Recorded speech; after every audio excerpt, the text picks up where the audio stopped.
일단 분위기부터 한번 보도록 하겠습니다. 이거부터 바로 볼까요? 아, 드디어 이제 총선의 분위기를 탔구나. 우리가 지난번에 봤을 때는 2023년 1월부터 최근까지로 보니까 분위기가 이렇게 좋아졌다가 2차 시작돼서 안 좋아진 거를 많이 봤었어요. 네. 근데 오늘은 좀 특징적으로 요거를 가져와 봤어요. 2023년 10월부터 끊었어요. 보통 9, 10월부터 이제 전국적으로 분위기가 다시 안 좋아진 걸로, 2차 하락이 시작된 걸로 이제 흐름이 바뀌었잖아요. 그래서 10월부터 딱 끊었더니 어때요? 0부터 시작해가지고 다들 왼쪽으로 이동을 했죠. 그래서 그러네요. 분위기가 안 좋은 거 알겠어.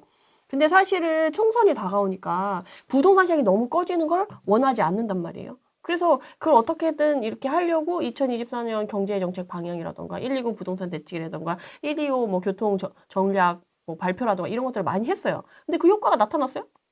안 나타났죠? 근데 이제야 반응이 좀 나타나는 분위기라는 걸 플라워 차트를 통해서 볼 수가 있는데 여기 제가 앞으로 24년도 하반기에는 약간 지방시장이 조금 더 좋아질 가능성이 훨씬 높다라고 여러 번 말씀을 드렸는데 예. 지금 이렇게 봐보세요. 이제 23년도에 반등이 좋았던 애들은 수도권이었어요.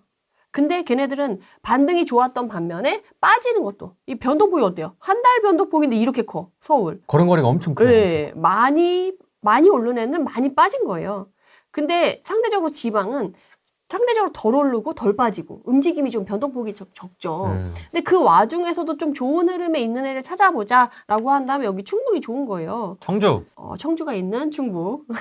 이렇게 보면 0에서 빠지지 않았죠. 초반에는 네. 10월 이후로. 네. 근데 빠졌다가 잠깐 갔다가. 갔다가 전세가 위로 쑥 올라왔죠. 지금은 제가 24년도에, 그러니까 23년도에는 중요한 게 거래량이라고 말씀을 드렸는데 24년도에 중요한 건 전세 가격, 전세 거래량 요거가 중요하다고 말씀을 많이 드리는데 네. 전세 가격이 쭉 올랐죠. 충북이. 그러면서 어때요? 전세도 오르면서 매매도 좋은 쪽으로 충북이 바뀌었죠. 갑자기 디귿자로 꺾였습니다. 그죠. 특징적이죠, 이 충북. 네. 그래서 관심이 간다, 충북. 역시 우리 청주 좋다.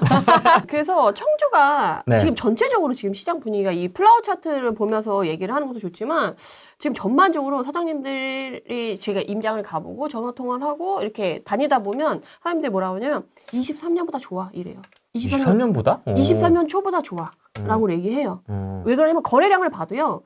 22년 하반기부터 천천 좋아지기 시작했지만 거래량이 1월부터 팍 터진 건 아니거든. 점점 좋아져서 4, 5월 달에 거래량이 거의 피크 치거나 이제 조금 더 2급지, 3급지로 가면 뭐 5, 6월 달, 뭐 6, 7월 달 이렇게 뒤로 가긴 하지만 네. 그 거래량이 좋아지는 그 핵심 지역에 있는 애들도 빨라도 한 3, 4월 정도의 거래량이 이만큼 늘어나서 사람들이 이제 사장님들 거래량이 늘어나서 좋다라고 한 거지 1월 달부터 막 너무 좋아 이건 아니었거든요. 근데 지금은 23년도에 그 좋았던 분위기 1월 분위기랑 지금 24년도 초의 분위기 거래량이랑 비교를 해보면 지금이 더 좋아요.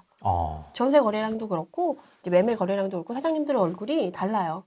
우리가 23년 초에 갔을 때만 해도 22년도에 워낙 안 좋았잖아요. 사장님들이 임대료도 못 낸다. 6개월째 거래 한 건도 못 했다. 뭐 3개월째 거래 한 건도 못 했다. 이런 분들 되게 많은데 지금은 오전에 전화 드리잖아요. 나 계약서 쓰는 바쁘니까 이따 전화할게.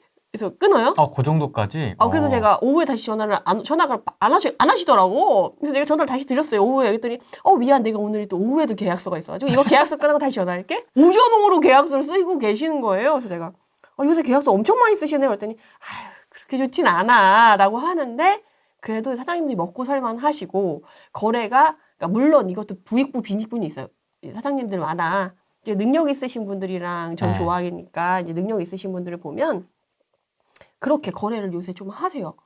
그래서 저한테도 저도 이제 전세 만기 돌아오는 물건 중에 팔 건 팔고 전세 만기 이제 재계약할 건 재계약하는데 이제 팔 것 중에 요새 조금 수요가 총선 끝나면 저는 약간 식을 거라고 생각이 들어서 총선 전에 팔고 싶어서 어떻게 좀 금매를 좀 더 낮춰서 팔아야 될까요? 라고 얘기를 물어보면 사장님들이 요새는 뭐라고 하냐면 아니야 기다려 그런 식이 아니야 이 정도까진 괜찮으니까 요새 그렇게 매수자한테 목맬 필요 없어? 약간 이렇게 쿨하게 얘기를 해주시고, 그리고 그 가격에 팔아주세요. 조금만 기다려봐. 물론 능력 있는 사장님들라서 그런지 모르겠지만, 그러니까 23년 초의 분위기는 정말 죽겠다. 한두 건 거래하는 것도 진짜 너무 힘들다. 요새 조금 그래도 거래량이 살아나서 숨을 쉬겠다. 라는 느낌이었다고 한다면 지금은 그래도 일상으로 약간 돌아온 느낌? 사장님들이? 그럼 이 수도권 분위기입니까 지금? 수도권도 그렇고 지방도 그렇고 그렇고. 물론 외곽에 안 좋은데 빼고 우리가 말했던 충북의 청주 네. 뭐 이런데 강원도의 원주 춘천 그러니까 그 지방 안에서도 중심 지역 핵심 지역 위주로 말씀을 드리는 거예요. 울산도 지금 봐보세요. 매매가는 안 좋아. 근데 울산도 마지막에 지금 마지막 한 달 동안에는 매매가도 오른쪽으로 약간 이동하고 전세가는 요만큼 껑충 올라왔잖아요. 네. 제가 24년 된 전세가랑 전세 가격, 전세 거래량이 중요하다고 했는데 이만큼 껑충 올랐어요. 근데 앞으로 제가 계속 말씀드리는 게 사람들이 이제 전세만 살고 싶어요. 매매는 하고 싶어 하지 않아요. 그러면 이제 거래량의 불균형, 공급의 불균형이 올 수밖에 없어요. 원래는 집이 10개 공급이 되면 반은 매매를 하고 반은 전월세를 살면서 그게 적정 맞으면서 이제 공급이 원활하게 돌아가는 거란 말이에요. 근데 이제는 사고 싶어 하지 않고 다 전세를 살고 싶어 해. 그러니까 전세로 몰려서 전세 가격은 오르고 매매 가격은 떨어지고 이 상태가 생각보다 좀 더 갈 수가 있는 거죠. 그러니까 이제는 매매가 떨어지는 음식을 보면 부동산 시장의 흐름을 파악하기 어려워요. 전세가 흐름을 파악하고 이걸 보는 게 좋아요. 그래서 이렇게 보면 서울도 최근에 어때요? 계속 안 좋다가 마지막에 한 달 동안에 매매가도 좋은 흐름으로 좀 바뀌고 그럼 요 한 달이면 1월에서 2월이에요? 네네. 근데 이게 3월 1일인데 리치고 데이터가 좀 업데이트가 늦는 건지 이 날짜가 늦는 건지는 모르겠어요. 그래서 지금 보면 12월, 1월, 2월 뭐 이렇게 2월인 것 같아요. 그래서 2월로 이렇게 보면 매매가가 좋아지고 전세가도 올라갔잖아요. 근데 경기는 매매가는 안 좋아졌는데 전세가는 약간 올랐잖아요. 네. 이해되시죠? 요걸 선을 딱 껐을 때 이렇게 위로 올라갔잖아요. 네. 그러니까 대구도 입주 물량 많다는 대구도 매매가도 떨어지고 전세가도 떨어졌었는데 마지막 한 달 동안은 그래도 전세가 조금 올라줬네요. 근데 경북은 전세가는 떨어졌는데 매매가는 좀 좋아지는 쪽으로 움직였어요. 세종은 작년에 너무 많이 움직여서 혼자. 혼자. 우리 그때 24년도에도 저 세종 혼자 여기 있었잖아요. 맞아요. 그러니까 세종 혼자 또 얘. 세종은 좀 있어야 돼. 너무 달렸어. 예, 또 24년 너무 달렸잖아요. 또 쉬어줘야지. 쉬어야지. 쉴 땐 쉬어야지. 그래서 이런 걸 보면 전국 단위를 봐도 전국도 지금 그렇잖아요. 매매가는 떨어지지만 전세가는 올라가는 식으로 지금 시장이 또 확 바뀌었어요. 그래서 23년 1월 1일부터 9월 1일까지 분위기 좀 반대해서 좋은 분위기. 그 9월 1일부터 23년 한 1, 2월까지 또 안 좋다가 지금 다시금 전세가가 올라가는 형태로 좀 시장이 지금 보통 6개월에서 9개월 사이로 짧게 분위기가 변화되고 있다는 걸 볼 수가 있어요. 옛날에는 막 1년 단위로 움직이거나 2년 단위로 움직이거나 그게 좀 이렇게 설렁설렁 이렇게 가잖아요. 티 안 나게. 근데 지금은 막 이렇게 꺾이고 이런 식으로 변동폭이 크게 좀 움직이는 게 지금 시장의 좀 특징인 것 같아요. 그게 왜 그러냐면 이게 저는 부동산 빅데이터 사이트가 대중화되고 이 정보가 빠르게 확산되기 시작하면서 사람들이 옛날에는 정보가 느려서 늦게 반응했다라고 하면 지금 정보가 빠르니까 또 사람들이 이제 부동산 시장이 이미 학습이 됐었잖아요. 그러니까 되게 금방금방 반응을 하는 거지. 그래서 지금 보면 시장에도 그렇다고 해서 막 지금 뭐 거래가 좀 뭐 그런 분위기가 된다고 해서 얼마 전에 저희 수강생분들이 엊그저께 임장을 갔다 와서 실제 현장에 가보니까 물건이 빠지는 속도가 장난 아니라는 거예요. 생각보다. 그래서 자기 또 마음이 조급해졌다 그러는 거예요. 근데 그럴 정도는 아니다. 지금의 움직임의 메인도 실수요자 흐름인 건 맞는데 23년에 막 오르는 걸 봤어. 네. 그거 다시 또 분위기가 꿈틀꿈틀하니까 사람들이 이제 지레 이제 더 오르려나 보다 라는 게 있고 이제 떨어질 만큼 떨어졌다가 올랐다가 다시 떨어지는데 싶은데 다시 올라가는 거 보이니까 오히려 살려고 하는 사람들이 조금 이 정도 가격까지 내려오면 살려야지 했는데 오히려 그래서 좀 급해진 게 있는 것 같아요. 그래서 이제 실소유자 분들이 지금 또 부동산 시장의 특징이 2023년에는 막 10억, 20억 비싼 거 핵심 지역 이런 애들이 거래가 많이 되고 가격이 올랐잖아요. 근데 지금 가격이 내려왔어요. 이제는 서울권은 10억 밑에 수도권은 5억 전후 또는 조금 지역적으로 가격이 평다가 낮은 데는 5억 밑에 이런 애들이 지금 거래가 잘 돼요. 그래서 23년도에는 좀 비싼 애들의 거래량, 실소유자가 움직였다면 지금 그보다 좀 낮은 형태 그리고 그거보다 조금 1급지 아니고 2급지 정도로 내려와서 그 사람들 위주로 지금 거래가 좀 되고 있어요. 그럼 좀 상급지? 비싼 평당가가 비싼 아파트들은 조금 쉬어가는 느낌이고 그 밑에 단계가 지금 움직이는 거예요? 그 밑에 단계도 움직이는데 그 위에 단계도 가만히 있진 않더라고요. 그리고 임장 갔다 오신 분들이 근데 제가 송파 얘기가 23년도에 많이 들었잖아요. 송파가 가격 반등을 리드했고 대표적인 트렌드의 모습을 볼 수 있는 데가 송파라고 했는데 최근에 리센치가 다시 또 전고점 가격에 얼마 전에 또 거래가 되면서 거기도 분위기가 좀 살아났다고 하더라고요. 왜냐하면 또 토지거래 허가구역 이제 만기가 곧 다가거든요. 이거 해제되면 뭔가 있지 않을까? 또 기대를 해보는 거죠. 근데 부동산 시장이 안 좋아진다고 하면 토지거래 허가구역이 다시 안 묶일 수도 있는데 아니다 싶으면 또 모르죠. 근데 그건 언제든지 묶을 수 있는 거여가지고 크게 기대는 안 해도 우선 되면 좋고 안 되면 뭐 아쉽고 이런 걸로 해야지 너무 기대해서 그걸로 막 이렇게 뭔가 액션을 취한다? 그거는 조금 안 좋은 것 같아요. 왜냐면 지금 뭐 크게 그걸로 해서 가격적인 메리트를 크게 느낄 수 있는 시장도 아닌데 굳이 리스크를 감내하면서 할 필요는 없다. 눈에 띄니까. 울산 사요? 전 그래서 요새 말씀드리는 게 울산 사지 마요? 이렇게 전세가 많이 올라가는 애들은 네. 매매가 떨어지면서 전세가 올라요. 그럼 어때요? 갭이 줄어들죠. 그러면 우리가 경매로 전세가 인근에 낙찰을 받거나 전세가보다 낮게 낙찰을 받아가지고 또 단타를 치거나 아니면 개인 명의로 단타를 치면 너무 양도세가 비싸니까 한 2년 이상 보유한 다음에 팔면 그래도 매매가 떨어지고 있지만 전세가보다 떨어지긴 쉽지 않거든. 지금 전세가는 계속 또 오르는 추세니까. 그래서 그렇게 해서 차라리 수익을 해서 자산을 쌓으시라고 많이 말씀드려요. 그러면 이렇게 전세가 팍팍 올라주는 지역들을 좀 눈여겨보면 좋죠. 그러면 이제 전세가 인근에 낙찰을 받아놓으면 이제 매매가가 떨어져도 전세가보다 조금 더 높게 금매로 던졌을 게 단타도 되고 나중에 전세가보다 또 떨어지긴 쉽지 않으니까 훨씬 좀 안전적이죠. 메이트라님 울산은 너무 먼데요 입찰하기에는? 돈 되는데 돈 되면 가야지 멀다 그래. 돈 되면 가야지. 수원 영동 너무 좋죠. 근데 문제는 낙찰가가 안 나와요.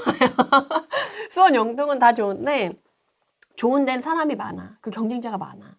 그래서 낙찰가가 그렇게 막 기대하기 어려워서 물론 물건도 케이스 바이 케이스이긴 한데 정 그렇다 그러면 추석 전날, 설날 전날, 크리스마스 전날, 연말 전날 이런 날 입찰을 하면 그나마 좀 낙찰가격이 떨어져요. 그래서 사람들이 별로 왠지 투자하러 안 가. 딴 사람들이 많이 놀고 싶어하는 그날 가면 조금 낙찰가격이 떨어지긴 하는데 나쁘지 않아요. 거기 지금 뭐 리모델링 준비하고 있지 않습니까? 그쪽 구축밭은? 근데 리모델링이 요새 그렇게 막 공사비나 이런 것 때문에 크게 기대되지는 않잖아요. 재건축도 막 이런 판에. 그러니까 현수막은 막 붙는 게 막 보이더라고요. 뭐 붙는 거야. 뭐 언제든지 붙일 수 있죠. 근데 지금 리모델링 하는 사람들도 크게 기대하진 않아요. 그리고 이 가격이 받쳐주긴 쉽지 않아. 지금 재건축도 힘든데 재건축도 막 분담금이 어쩌네부터 시작해가지고 수익성이 안 나오네 하는데 지금 리모델링이 가기에는 쉽지가 않아요. 그래서 요번에 또 나온 게 여의도 재건축 그나마 걔네 정도 되니까 분담금 안 받고 오히려 돈 돌려준다 뭐 이런 얘기 나오지. 지금 그런 완전 핫한 입지 아니고서는 지금 힘들다는 거예요. 지금 뭐 압구정도 그렇고 뭐 강남 쪽도 그렇고 다 뭐 분담금 때문에 얘기가 엄청 많잖아요. 네. 근데 솔직히 지금 제가 항상 하락장에는 재건축 재개발이 가기가 힘들다니까요. 진짜 미래 가치를 보고 하는 거잖아요. 그래서 몸테크를 하는 건데 지금 그게 막 재건축 멈춘다고 해봐요. 암담하지. 나오고 싶지. 그래서 음마 아파트 요새 또 빠졌잖아요. 근데 또 하락장이 아니다라고 얘기하시는 분들도 적지 않습니다. 네, 맞아요. 예. 약간 요런 약보합 광보합에서 그냥 계속 그냥 이렇게 가지 않을까라고 보시는 분들도 있는데. 근데 그게 있어요. 그 상승장도 그렇고 하락장도 그렇고 그냥 이렇게 직선으로 가는 게 아니라 여기 안에서도 이렇게 굴곡을 타면서 가게 되거든요. 그래서 이렇게 굴곡이 있어.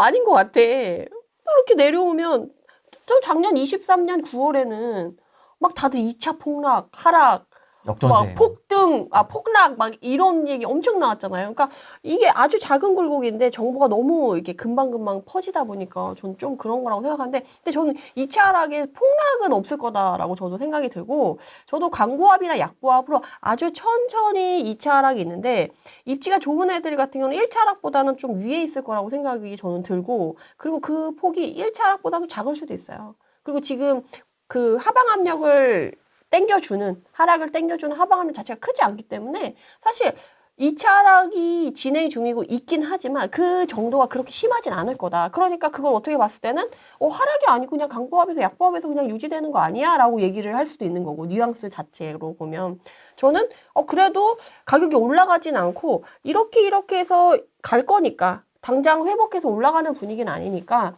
그래도 2차 하락이 진행되고 있는 거야 라고 얘기를 드리는 거예요. 그리고 지금 분위기는 총선이라서 어떻게든 받쳐주려고 이만큼 호재를 쏟아 부었는데도 지금 차트 보면 그렇잖아요? 분위기 안 좋잖아. 근데 이거 총선 끝나고 호재 싹 빠져봐요? 어떻게 될 것 같아요? 제가 느낀 건데 1차 하락 때는 갑자기 급락하니까 사람들이 걱정돼서 너도 관심을 갖고 막 지켜봐요. 근데 이게 속도가 느려지고 좀 안정적으로 움직인다 싶으면 사람들이 관심을 안 가져요.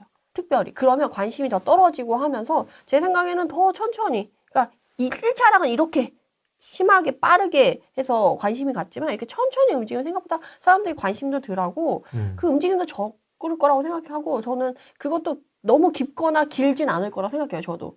그렇지만 지금 당장 이걸 상승으로 바꾸고 지금 당장 회복장에 들어선다. 이것까지는 조금 어렵지 않을까? 그래서 24년 하반기가 되면 전 뚜렷해질 거라고 생각을 하거든요. 그래서 그때 돼서 24년 하반기에도 매매가는 떨어지고 전세가가 빠르게 오른다라고 하면 그거는 제가 생각하는 대로 가는구나. 근데 만약에 매매가가 지금 뭐 서울이 이렇게 조금 움직이고 하면서 그게 다시 이어져서 이렇게 간다고 하면 조금 다시 회복할 수도 있으려나? 라고 가능성을 좀 열어두는 거죠. 그래서 저는 상승론자도 아니고 하락론자도 아니고 시장론자라서 요새 좀 빠르기 때문에 2, 3개월 정도로 앞을 보면 그 정도는 좀 예측해보기 괜찮을 것 같아요. 시장론자 아니에요. 메이트라님은 임장론자. 서울 이제 세부 지역입니다. 네네. 서울도 보면 지금도 분위기가 이렇게 막 바뀌었어요. 양천구를 보면 어때요? 양천구도 안 좋아졌다가 최근에 매매가도 좋아지고 전세가도 좋아졌죠. 그리고 종로구도 보면 어때요? 종로구는 완전 안 좋아졌다가 맞아 혼자 백스텝 막 이렇게 하고 있죠. 뭐 하는 거예요? 매매가도 좋아지고 다시 매매가 안 좋아지면서 전세가는 좋아지고 은평구도 어때요? 매매가 좋아지고 전세가 좋아지고 은평구 같은 경우 지금 서울에 거의 끝이잖아요. 네. 그러니까 이제 분위기가 강남, 서초, 송파에서 시작해서 은평까지 간 거예요. 이제 은평이 간 거지. 물이 늦게 들어간 거지. 그래서 얘는 계속 안 좋다가 마지막에 좋아지려고 했는데 그걸 못 탔으니까 이제 조금 뚜렷하게 얘가 보이는 거지.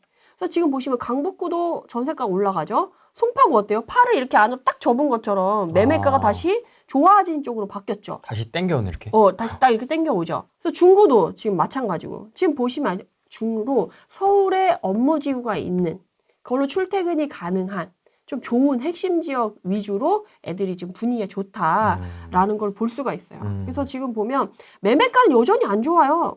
마이너스예요. 마이너스에서 이제 조금 좋아진 거야. 근데 이게 굴곡일 수 있다는 거지. 이러면서 다시 상승장으로 돌아서 회복장으로 확연히 돌아섰냐라고 하기엔 지금은 조금 사람들이 지역별로 헤매는 분위기죠. 다만 전반적인 분위기는 전세는 좀 좋아지는 분위기가 유지될 수 있겠구나라는 거를 확인할 수가 있는 거죠. 전체적인 방향성이 전세가 이렇게 약간 위로. 네, 전세들은 다 이렇게 잠깐 위로 올라가는 분위기고 매매가는 조금 헤매는 분위기죠. 그래서 저는 조금 더 올해 중순 정도까지 우선 총선이 끝나야 돼. 총선이 끝나고 중순 정도 갔을 때 이 분위기를 보면 하반기의 분위기가 예측이 돼요. 우리 작년 23년도 상반기도 그랬잖아요. 거래량이 늘어나고 분위기 좋았어. 그 에너지가 하반기까지 갈 것인가에 대한 의문점이 항상 있었잖아요. 그러나서 중순 지나고서 제가 임장 6월 달에 갔다 와서 뭐라고 했어요?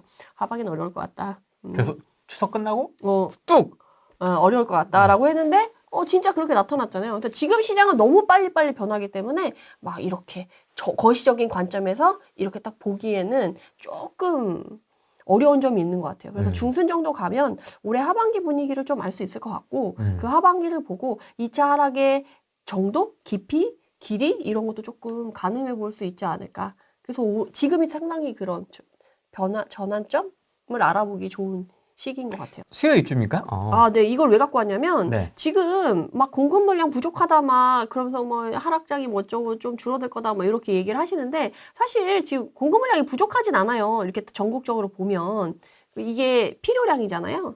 필요량보다 지금 24년까지는 괜찮아요. 근데 이게 지금 공급이 부족하다라고 얘기가 나오는 건 아까 말씀드린 대로 원래 10개 집이 있으면 반은 매매로 하고 반은 전세 수요로 이렇게 갈리면서 이게 조화롭게 가면 문제가 안 되는데 이게 다 전월세로 가다 보니까 매물량은 많이 나와 있고 전세 매물량은 부족한 거예요. 지금 현장에 가보면 매물량은 많아요. 골라잡기야. 다 가격이 마음에 안 들어서 그렇지.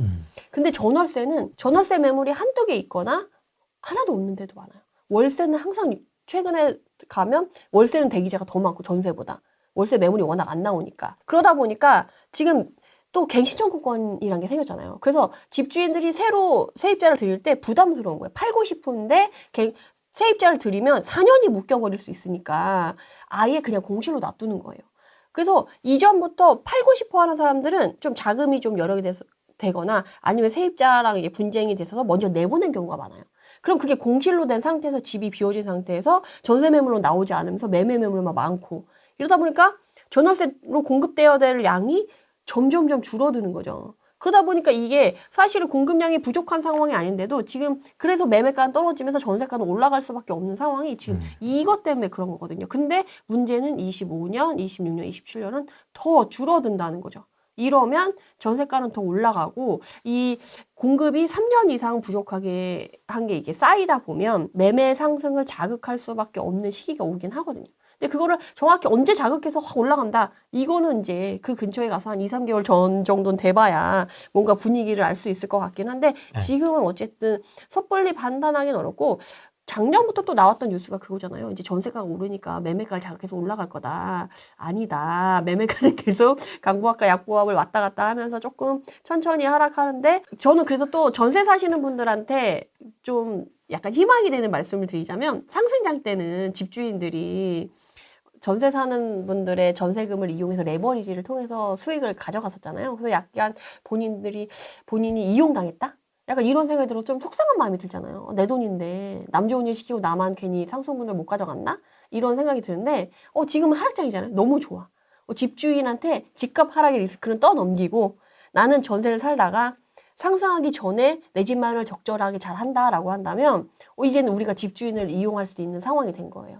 그래서 전월세자분들에게 그 시기를 알차게 집주인분한테 집값 리스크는 떠넘기고 그 사이에 내 집 마련의 준비를 하시면 너무 좋을 것 같다. 그래서 그걸 말씀드리고 싶었고 네. 그리고 전체적으로 지금 보면 경기권이 역시 많아요. 여기가 이제 빨간 점이 이제 필요 수요량인데 많았다가 얘네도 좀 줄기 시작하고 그래서 뭐 충북 뭐 이런 식으로 얘네들이 그렇게 많진 않아요. 지방에서도. 인천도 많았다가 좀 줄어들죠. 인천 요새 전세가 분위기 좀 좋더라고요. 아, 그렇습니까? 그래서 전체적으로 그렇게 지금 입주 물량이 많지는 않고 점점 줄어드는 분위기라서 앞으로 전세가 상승은 계속 될 수밖에 없는 그런 분위기인 것 같아요. 근데 지금 하방의 압력이 좀 제가 공급 물량이 많지 않아서 그렇게 크진 않다라고 말씀드렸는데 그래서 그 중에서도 여러분들이 좀 챙겨봐야 될 건 미분양 물량이에요. 네. 그래서 우리가 이제 최근에 이제 6만 호가 미분양이 넘어서면서 정부에서는 이 정도 이상 넘어가면 너무 힘들다. 건설 경기도 어렵고 경기가 부동산 시장 자체가 침체될 수 있으니까 좀 관리에 들어가야 돼라고 해서 위기감을 느낀 게 6만 호부터거든요. 근데 이제 23년도에 분위기가 다시 좋아지면서 미분양이 쫙 빠졌죠. 그래요? 예, 다시금 근데 미분양이 좀 늘고 있어요. 그래서 6만 호, 5만 호 이제 근처까지 내려가려다가 이제 6만 3천까지 다시 올라왔는데 실제적으로 준공후 미분양, 악성 미분양이라고 하잖아요. 이미 다 지어져서 사람이 들어왔는데도 분양이 안 된 걸 악성 미분양이라고 하는데 네. 그거는 꾸준히 지금 증가하고 있는 걸로 보이죠. 그래서 이게 11,363호 정도 되는 걸로 확인할 수가 있어요. 근데 여기서 여러분들이 좀 놓치지 마셔야 될 건 뭐냐면 우리가 지난 금융위기에 2008년, 2009년에 보면 그때도 미분양이 많았단 말이에요. 그래서 미분양이 쌓이면서 건설사도 많이 도산하고 안 좋아졌어요.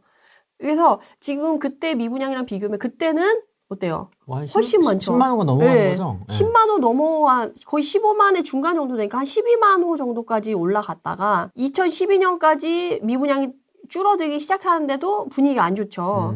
그러니까 미분양이 줄어들기 시작한다고 해서 가격이 바로 올라가는 건 아니라는 거예요. 그래서 미분양이 많이 줄어들고 전세가가 그 미분양이 많은 시장이고 지역임에도 불구하고 전세가가 올라주고 전세가가 너무 올라가니까 차라리 그런 미분양이라도 해소를 하자라고 하면서 빠르게 줄어들면서 가야 되거든요.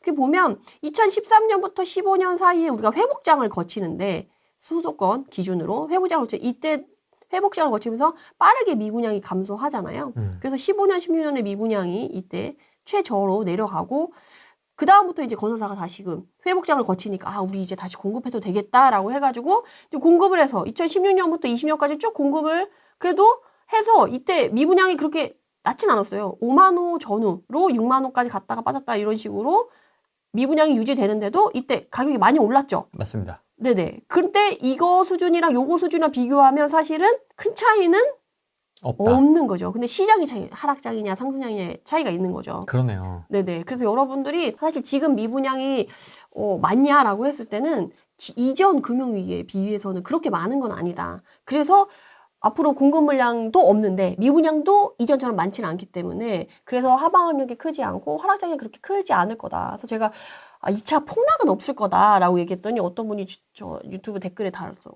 하락한다며 또 왜 폭락이 없다 그래? 왜 자꾸 이랬다 저랬다 해? 라고 얘기를 하시더라고요. 그게 아니고 2차 하락이 진행되는 건 맞는데 1차 하락처럼 완전한 깊이가 깊고 막 속도가 빠르고 이런 폭락은 없을 거다라는 얘기예요. 왜냐면 전반적인 상황상 지금 막 전쟁이 또 확 터지거나 이런 거 아니고서는 이 속도나 빠르기를 빠르게 할 만한 그런 변수를 만들기가 쉽지가 않아요. 그래서 그거를 말씀드리는 거다라고 할 수가 있겠습니다. 미분양이 어쩌고저쩌고 하면서 기사가 나오지만 사실 물리적으로만 보면 지금 상황이 녹록치 않아서 조금 그런 경계의 목소리가 나오고 있는 건 맞지만 이게 과거의 그 상승장 초기와 비교를 해보면 물리적으로는 숫자가 비슷하다.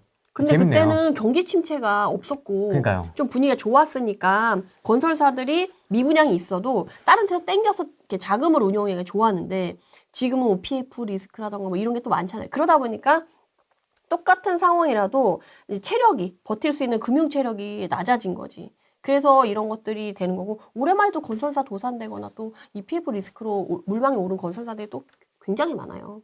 그래서 그런 걸 봤을 땐 사실은 막연히 상승장의 미분양 물량이랑 별 차이 없는데 지금 그럼 뭐 안 위험한 거 아니야? 라고 생각하면 또 그건 또 아니라는 거죠. 체력이 다르다. 네, 체력이 다르다. 그쵸. 그때는 자금이 잘 돌고 여기서 땡기고 저렇게 맞고 이렇게 이게 되는데 지금은 그게 어려운 상황이기 때문에 작은 리스크에도 이렇게 흔들릴 수가 있잖아요. 그래서 그런 걸로 해서 이제 미분양이 이런 식으로 금융위기 때처럼 이제 빠지고 이제 가격이 움직이기 시작하면 우리는 이제 미분양 투자를 또 해야 되기 때문에 좀 그런 부분에서 좀 챙겨보면 좋겠다. 그래서 미분양은 항상 여러분들이 공급 물량과 함께 항상 챙겨볼 자료다라고 말씀드릴 수가 있겠습니다. 인천 송도 전망 궁금합니다. 자입풍경채 청약 결과가 나쁘지 않더라고요. 송도 떨어질 만큼 많이 떨어졌죠. 네, 송도 되게 힘들어 했었는데 좀 어떻게 보세요? 송도의 미래. 최근에 송도가 원래 송도가 많이 급락한 이후로 네. 전세 살던 사람들도 많이 빠져나왔었어요. 그랬는데 최근에 다시 또 송도로 들어가시더라고요. 분위기가. 그래서 송도가 조금 다시 분위기가 좋아지는 걸로 좀 가고 있는 것 같긴 해요. 근데 송도가 주변에 아직 인천의 입주 물량이나 이런 것들이 좀 있기 때문에 조심을 해야 되겠지만 네. 지금 자이풍경채 청약 결과가 좋은 거는 입지가 좋고 신축인 애들은 지금 청약 결과가 나쁜 애들이 거의 없어요. 그 뭐 괜찮다 하는 애들은 괜찮고 진짜 입지 떨어지고 신축발이 들어와도 메리트가 크게 없는 데는 미분양이 되고 안 좋은 거예요. 그래서 이제는 절대 인구 감소와 함께 그 지역 안에서도 옥석 가리기 너무 명확해진 거죠. 그래서 이제는 그 지역으로 물어보시면 안 되고요. 이제 그 조건 패턴 제가 오늘 그걸 말씀드릴 건데 부동산 시장이 상승장 하락장 상관없이 상승장이든 하락장이든 그 수요의 흐름을 움직이는 사람들의 메인 거래를 하는 수요의 움직임을 따라갈 수 있는 트렌드에 맞는 지역이냐 단지냐에 따라서 이제 흐름이 갈릴 거예요. 옆에 있는 아파트인데 얘는 썩었어. 오래된 아파트야. 네. 그 사람들이 별로 안 좋아해. 근데 나는 새 아파트고 사람들이 좋아하는 커뮤니티나 이런 걸 대단지라든지 여긴 나홀로 아파트처럼 조금 있고 그러면 얘는 정말 안 좋은데 나는 좋을 수 있어요. 그런 식으로 이제는 딱 핀셋처럼 그 조건에 맞는 애들만 갈 수 있기 때문에 이제는 옥석 가리기 하는데 조금 더 디테일하게 들어가야 된다라고 말씀드릴 수 있을 것 같아요. 송도 되게 좋은데 네네네. 송도 없어요? 저요? 네. 저 요번에 샀어요? 아니 아니 그 정도는 아니고요. 얘기하지 마 여기다. 샀대. 아니 그게 아니고 제가 사실은 인천에 물건이 좀 여러 개 있는데 예. 이번에 인천 물건들을 좀 정리해서 이번 하락장에 이제 송도 타이밍 왔을 때 송도에 입성을 하려고 지금 준비를 하고 있어요. 그래서 지금 하락장이 너무 좋은 게 좋은 걸 싸게 살 수 있잖아요. 그러니까 이제 정리할 애들을 정리하고 다음 상승장을 준비하면서 좀 더 핵심 입지로 움직이기 되게 좋아요. 그래서 제가 아까 시작할 때 거래량이 좀 있다고 했잖아요. 그때 지금 어느 정도 처분할 거 처분하고 이제 다음 상급지로 이동할 걸 준비하시면 너무 좋은 시기예요. 인천 이제 구도심이나 뭐 이런 거 이제 정리해서 아니, 구도심이나 뭐 그쪽 내가 갖고 있던 것들을 이제 사부작 정리해서 송도 몇 개나 되는 써주면 거야, 그럼 도대체? 엄청 많아. 인천 넓잖아요. 인천 넓잖아. 아니, 뭐, 동마다 깃발을 꽂아놓은 거예요, 막?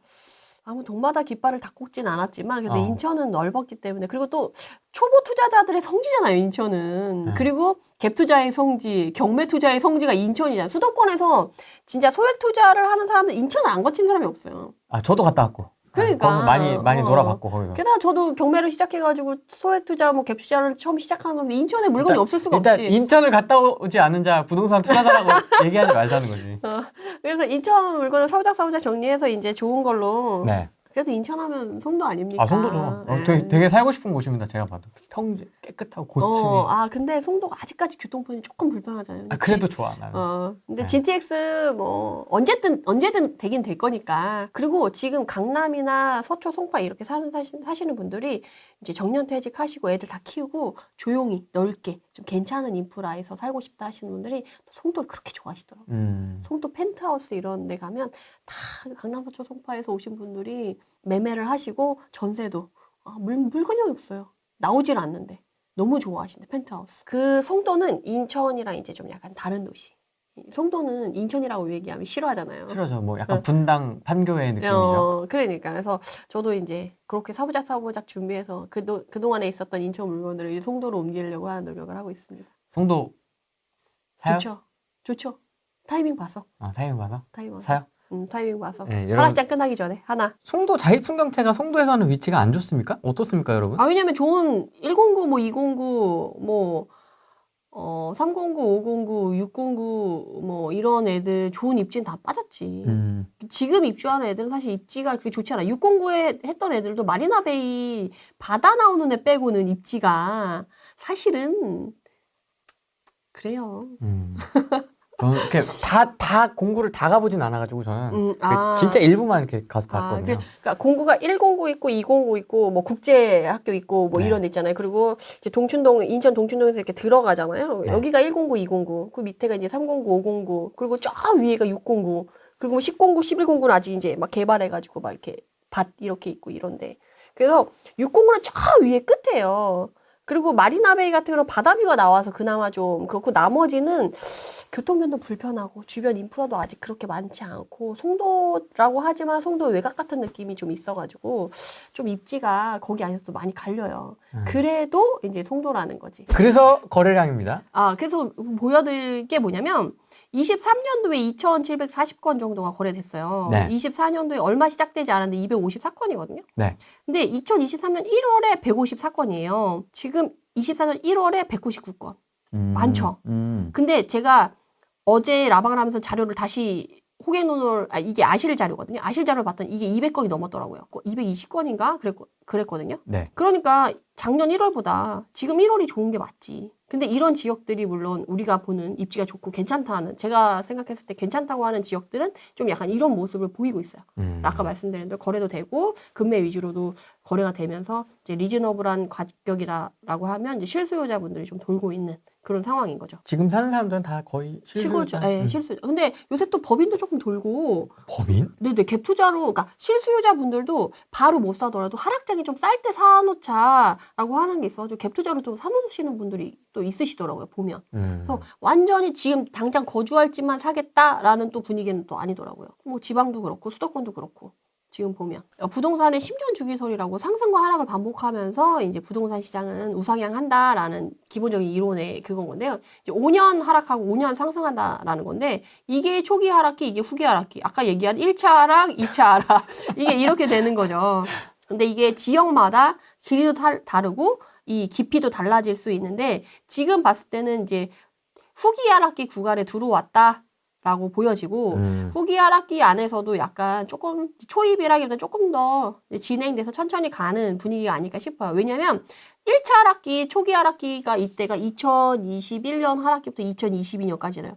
그때 막 눈 뜨면 계속 떨어지고 막 금리 인상하면서 뚝뚝 떨어지고 하락하는 속도가 지난 한 달 동안은 뭐 1,000만 원 했다면 그 다음 달에 2,000만 원, 3,000만 원 이런 식으로 늘어났는데 후기 하락기의 특성은 이전에는 막 5,000만 원, 1억씩 막 7천만 원씩 떨어졌는데 지금은 5천만 원 하락하고 3천만 원 하락하고 2천만 원 하락하고 1천만 원 하락하고 이런 식으로 하락의 폭이 줄어들기 시작하는 데가 후기 하락이거든요. 지금의 모습이 조금 그래요.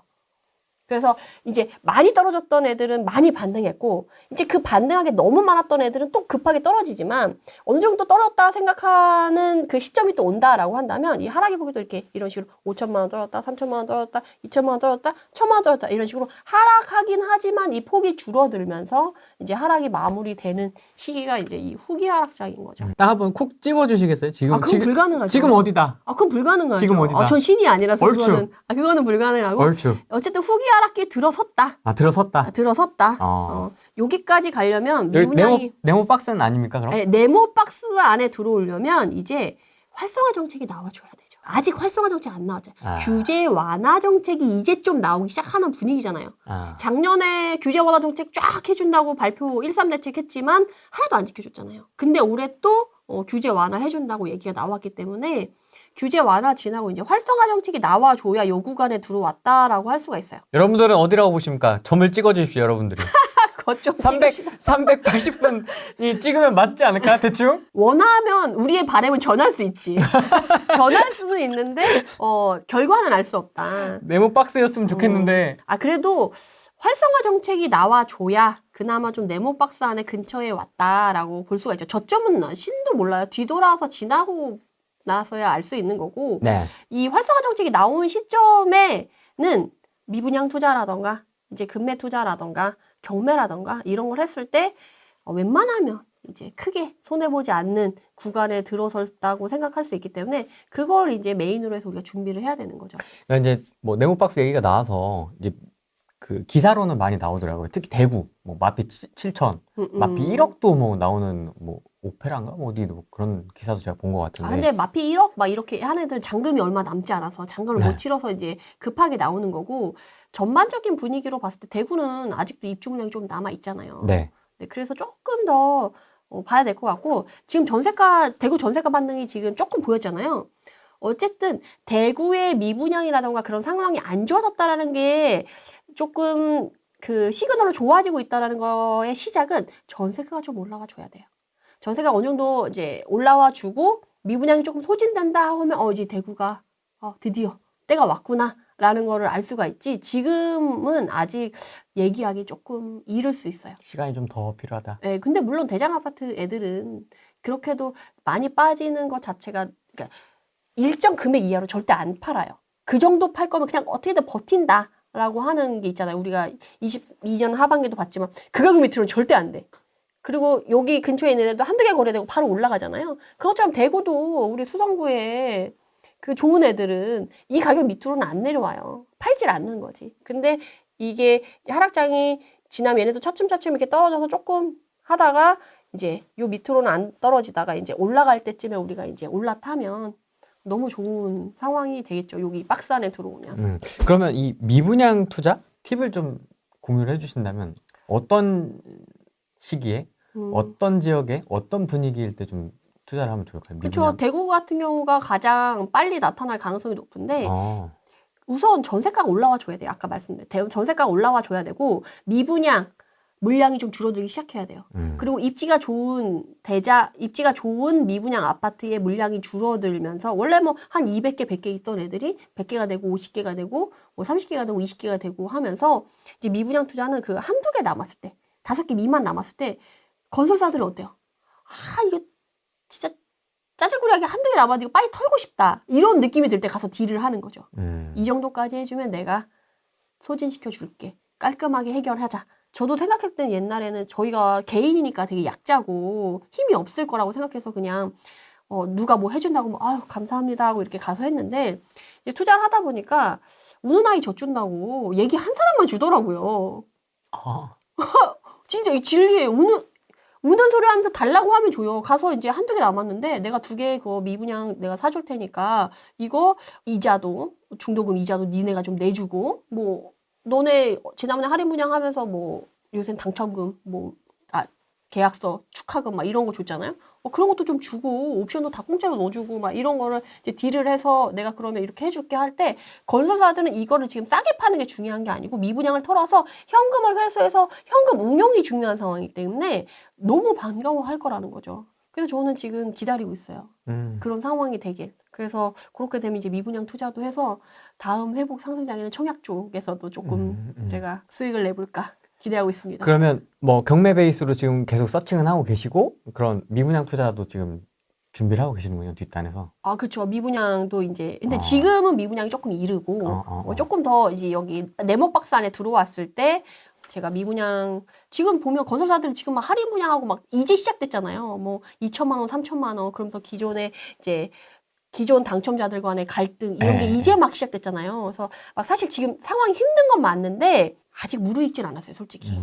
조금 더 힘들어져야 되고 너무 죄송한 말씀이지만 시장 상황이 조금 더 힘들어지고 이게 메리트 있어지려고 하면 조금 더 이제 시간이 걸려서 숙성되는 시간이 좀 필요해요. 그래서 그게 숙성이 됐을 때 우리가 이제 맛있게 가서 작업을 해서 가져오면 네, 작업을 해서 가져오면 이제 우리가 다음 회복장 때 수익을 이제 챙겨올 수가 있는 거죠.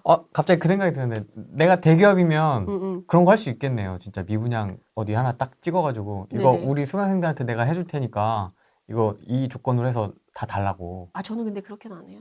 그러니까 대기업이.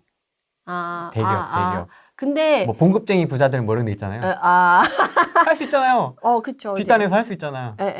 그래서 그렇게 하면 안 되지, 사실. 수요가 충분히 있는 데에서는 협상이 가능하지도 않을까? 그렇게 한다는 건 아니고.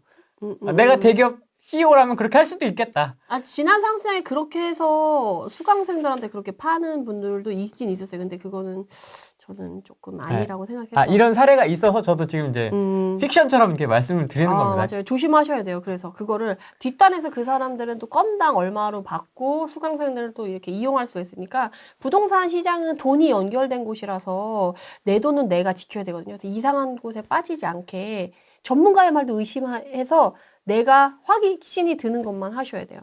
그거는 본인이 모르는 상태에서 이용당할 수가 있어요. 제가 블로그 포스팅도 했었잖아요.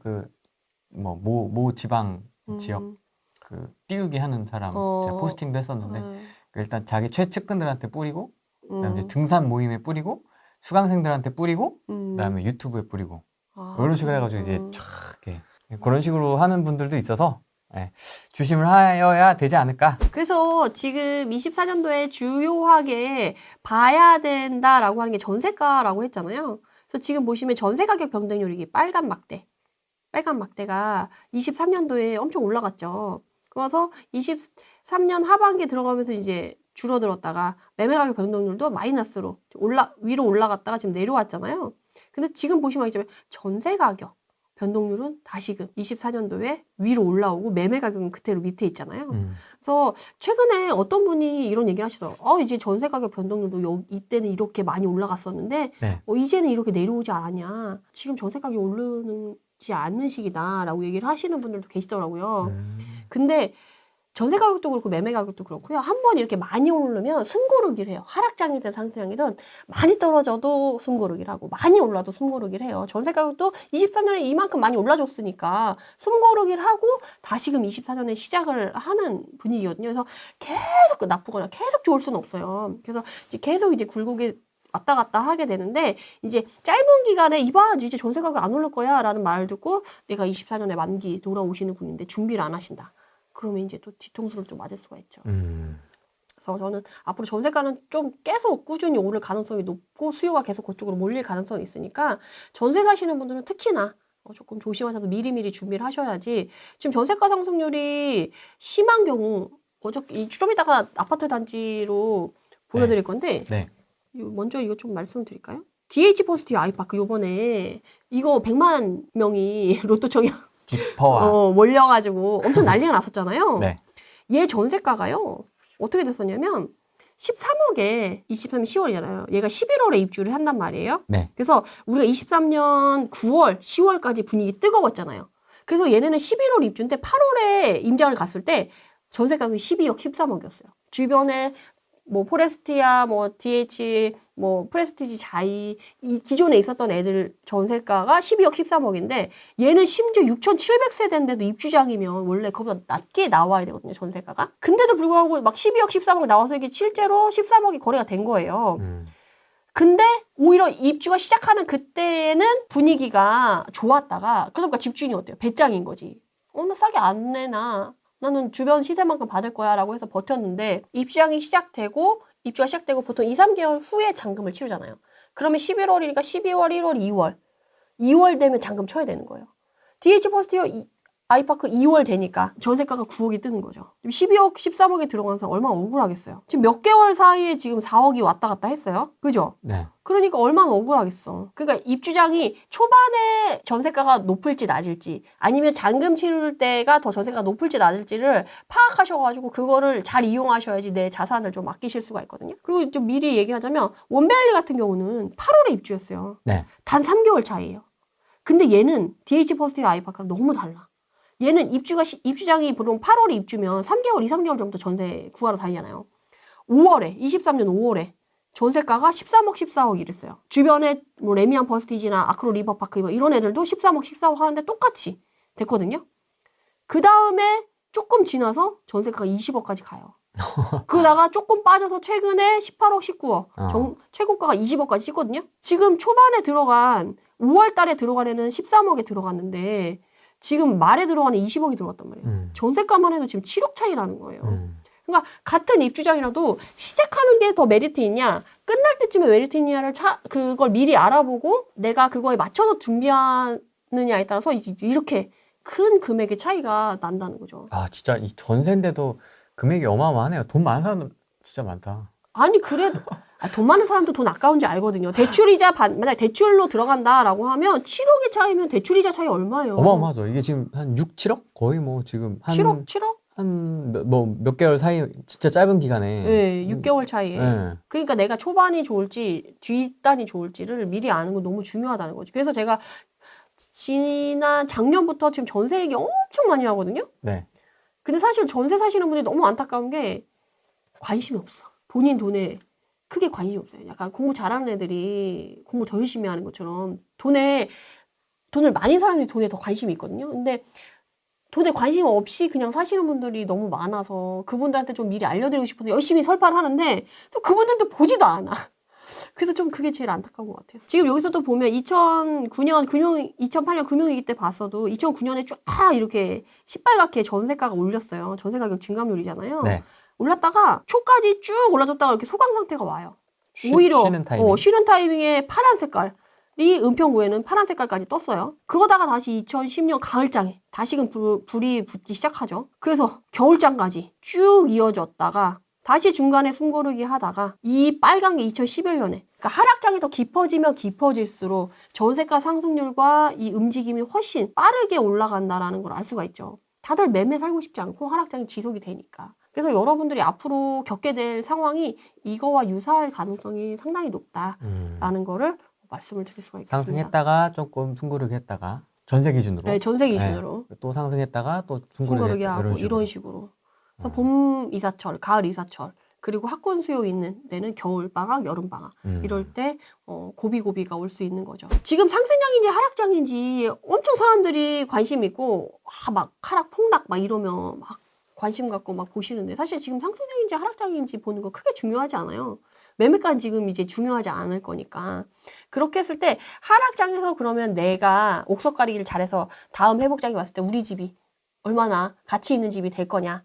그리고 내 집 마련을 할 때 어떤 애를 위주로 봐야 될 거냐라고 할 때 하락장의 기회는 어쨌든 좋은 물건을 싸게 사는 거니까 지금 하락하냐 상승하냐는 크게 중요하지 않아요. 하락장에 좋은 물건을 싸게 사는 게 중요한데 지금 하락장인지 아닌지는 중요하지 않잖아요. 그러니까 지금 하락장에서 다음 회복장이 왔을 때 가치가 더 높게 빛날 거, 회복 탄력성이 좋아서 회복이 더 빠르게 될 애들을 아는 게 더 중요한데 그 트렌드가 지금 이거라는 거죠. 첫 번째가 신축일 것. 지금 재개발 재건축 엄청 힘들죠. 네. 그리고 공사들이 막 중단되고 있어. 그렇기 때문에 걔네들은 어쨌든 신축이 되려면 더 오랜 시간을 기다려야 되고 인내를 해야 되는 거예요. 그러다 보니까 이제 우리가 2, 3년 안에도 이제 공급 물량이 전체적으로 줄어들고 인허가 물량도 없어서 5년 내에 공급 물량도 줄어든 상황에서 그럼 이제 신축이 희귀해지는 거죠. 신축. 근데 문제는 지금의 사람들은 2030, 3040들은 우리와 다르게 조금 더 젊으신 분들이잖아요. 젊으신 분들은 이제 신축을 좋아해요. 어느 정도 신축을 좋아하냐라고 하면 이 정도 관리가 잘 되는 정도는 이제 성에 차지 않아. 이 정도도 괜찮은데. 쾌적하고 괜찮잖아요. 이 정도를 원하지 않아. 이 정도는 나와줘야 되는 거야.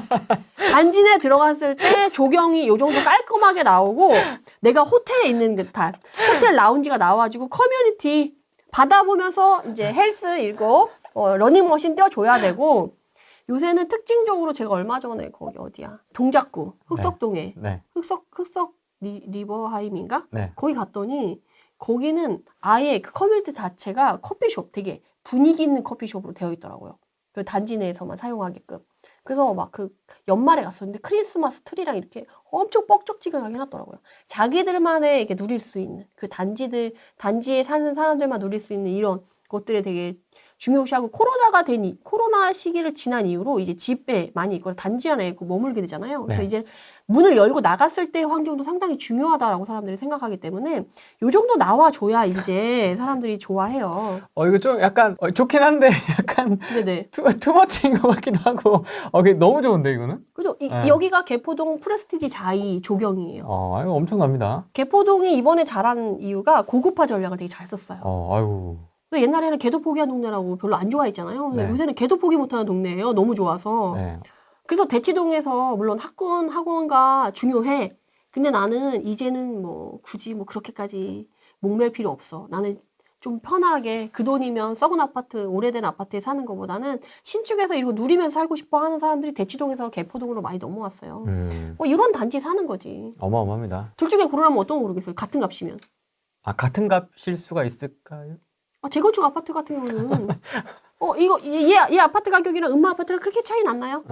뭐 물론 몇 차이는 나긴 하지만 저는 헬스장만 제대로 돼 있으면 아니잖아요. 주변에 인프라도 있어야 되고 평지 평지여야 되고 스타벅스 내가 구랭이님 취향을 아는데 이런 거짓말을 어디서 어쨌든 이 정도 신축급의 사람들이 좋아하고 다음에 이번 23년 반등했던 애들이 이런 애들이에요. 신축이면서 입지가 이렇게 좋으면서 얘네도 역도 멀지 않아요. 여기랑도 가깝고 가격도 많이 받아서 신축일 때 지난 21년까지 거품이 많이 꼈던 애들이 신축이었거든요. 거품이 싹 빠지면서 30-40% 쫙 빠지니까 그 가격대로 반등을 한 거예요. 이런 애들 당연히 좋아할 수밖에 없죠. 이제는 요 정도로는 만족 못한다. 갑자기 오징어가 되네. 이게 갑자기 이것도 좋은데. 그렇죠. 이것도 좋은데 갑자기 얘를 보니까 얘가 진짜 오징어 같잖아요. 그래서 이런 신축 느낌. 네. 그래서 신축일 것 그리고 입지가 좋을 것 그러면서 하락장이 되면서 하락장에서 가격이 좀 많이 빠져는 이런 애들이 23년도에 반등을 많이 했는데 다음에 회복장이 왔을 때도 여기에서 크게 벗어나지 않은 트렌드로 다음에 회복장에 트렌드가 올 것이다라고 저는 생각이 들어요. 왜냐하면 하락장의 기본적인 수요의 베이스는 실수요거든요. 지금 실수요가 원하는 게 딱 요거예요. 그러니까 다음에 왔을 때, 다음 회복장이나 상승장이 왔을 때 그걸 벗어나기가 너무 어려운 거지. 지금 실수요가 원하는 건 이런 거니까. 그래서 봤을 때 사실 지금 매매가가 다시 올랐다가 23년에 올랐다가 떨어졌잖아요. 네. 그 전세가는 지금 올랐다가 다시 약간 강보합한 분위기지만 다시 조금 올라갈 가능성이 높고 갭 금액은 조금 줄었어요. 왜냐면 전세가가 올라가고 매매가 떨어지니까. 네. 그래서 그러면 전세가가 가격이 많이 오르고 매매가는 떨어져서 이제 전세가가 매매가를 밀어 올리는다는 얘기의 뉴스가 계속 나올 텐데 그럼 그건 언제냐라고 했을 때 이 갭 금액이 이제 떨어져가지고 2014년, 15년 이때는 200대였거든요, 갭이. 근데 지금은 500대예요. 거의 두세 배 올랐죠. 요때는 막 700까지 갔었어요. 네. 이때는 전세에서 매매로 갈아타기가 어때요? 너무 어렵죠. 쉽지 않죠. 갭이 이만큼 벌어져요. 근데 갭이 줄어들었어. 이제 전세 가격이랑 매매 가격이랑 그래도 어느 정도 넘볼 수 있는 수준에까지 왔다라고 하면 그때부터 이제 전세에서 매매로 갈아타는 수요가 나타나지 매매가가 떨어지고 전세가 오른다고 해서 바로 이게 수요가 갈아타지진 않아요. 근데 그 시기까지 올 때까지는 조금 시간이 걸린다. 당장 되진 않는다. 근데 다만 이제 워낙에 가격대가 낮았던 애들 있잖아요. 그러면 그런 애들은 어차피 갭이 얘네 평당가에서 봤을 때 차이보단 작을 수 있어서 그런 애들은 지금 솔직히 올해 초부터도 매매가랑 전세가랑 크게 차이가 나지 않는 애들은 전세에서 매매로 갈아타는 수요로 지금 실수요장으로 거래가 되고 있는 상황이긴 해요. 지금. 또 어떤 분들은 또 이와 또 반대로 투자 전략을 취하시는 분들도 있는데 그건 좀 어떻게 보세요? 그러니까 구축이면서 구축이니까 아무래도 갭이 작겠죠. 구축이면서 입지는 조금 떨어지고 가격도 신축보다는 좀 덜 빠졌겠죠. 아무래도 많이 오르지 않았으니까 이제 약간 또 정반대 포지션으로 투자하시는 분들 이제 가성비라고 하죠. 그걸 또 조금 보시는 분들도 있는데 그건 좀 어떻게 보세요? 그거 중요하죠. 저도 아까 그래서 23년도에는 비싸고 좋고 완전 핵심 있지. 신축 이런 애들 주로 올랐다라고 한다면 네. 24년에는 그거보다 낮은 가격이 움직였다고 했잖아요. 그러니까 상대적으로 입지가 떨어지고 상대적으로 연식이 오래됐어요. 그런 애들이 지금 24년도에 지금 거래가 좀 되고 있거든요. 그러면 이제 하락장이 진행되면서 그 분위기가 이렇게 퍼져나가겠죠. 그러면 조금 입지가 떨어지고 연식이 좀 오래되고 그런데 입주 요건, 정주 요건은 좋은 그런 애들 위주로 그 에너지가 좀 퍼져나가서 그런 애들이 괜찮아질 수 있어요. 그런 애들이 또 경매받기 참 좋거든요. 그래서 제가 지금 경매를 열심히 보는 거예요. 그래서 그런 뉘앙스로는 같은 얘기를 하고 있다라고 생각해도 무방할 것 같아요. 이거 사요? 얘요? 네. 지금 비싸지. 좀 더 싸지면. 지금 여기 위주로 이렇게 개포동이 다 이제 신축으로 바뀌었단 말이에요. 물론 이쪽에 이런 5단지, 6단지, 7단지 이런 애들은 아직 재건축해야 될 애들이고 네. 여기 위주로 이렇게 다 새 아파트가 됐어요. 근데 입지가 여기가 제일 좋아요. 근데 여기는 개포동이 아니고 일원동이에요. 아, 그렇습니까? 일원동인데 여기가 제일 입지가 좋아요. 여기 삼성역 GTX 영동대로 잠실 마이스 여기죠. 여기서 이렇게 쭉 내려오면 여기죠. 그리고 강남 대치동의 학원가가 여기 있어요. 여기서 쭉 내려오면 여기죠. 여기서 호재랑 학원가를 모두 이용할 수 있는 요 라인이 여기예요. 그래서 여기가 제일 입지가 비싸요. 근데 제가 항상 얘기해요. 지역 분석을 할 때 행정구역대로 보면 안 된다. 생활권 위주로 봐야 된다. 그래야지 생활권에 맞게 가격도 형성되고 그 수요의 흐름도 맞춰서 그 시장이 움직이기 때문에 생활권을 이렇게 구역별의 특징을 알고 분석을 해야지 그 지역을 제대로 이해할 수 있다라고 말씀드리거든요. 그래서 그 특징적인 예가 요거였고 그러다 보니까 요 일원동이지만 일원동 요 밑에 있잖아요. 요 일원동이 이렇게 지금 일원동이잖아요. 이렇게. 근데 여기서 일원동 여기는 좋은데 요 밑에 있는 애들은 반응이 없었어요. 이번에. 그러니까 여기까지 아니고 여기 딱 여기까지. 개포 생활권. 일원동이지만 개포 생활권에 들어오는 여기가 좋았고 지금 제가 왜 프레스티지 자이 여기가 아까 그 조경 좋고 이런데 지금 사요 이렇게 했을 때 비싸다라고 했던 게 사실 여기가 입지가 제일 좋아요. 근데 얘네들이 다 신축이 이제 들어와다 보니까 가격 안정화가 안 됐어요. 그러니까 여기 수요자들이 어디가 더 비싸야 된다라고 생각을 하고 그거에 맞춰 움직여야 되는데 입주장이 막 들쑥날쑥 하다 보니까 가격이 왔다 갔다 해서 아직 그게 자리를 잡지 않았거든요. 그러다 보니까 여기도 30억. 얘도 최근에 30억 찍었거든요. 이봐요. 얘도 30억이잖아요. 33평. 여기가 30억이면 여기로 30억을 가야죠. 그러니까 나중에는 입지가 이제 여기서부터 1급지, 2급지, 3급지, 4급지로 내려올 거예요. 실제로 가서 걸어가 보시면 여기서부터 여기까지 내려오는데 점점 한적해진다. 잠깐 입지가 떨어진다.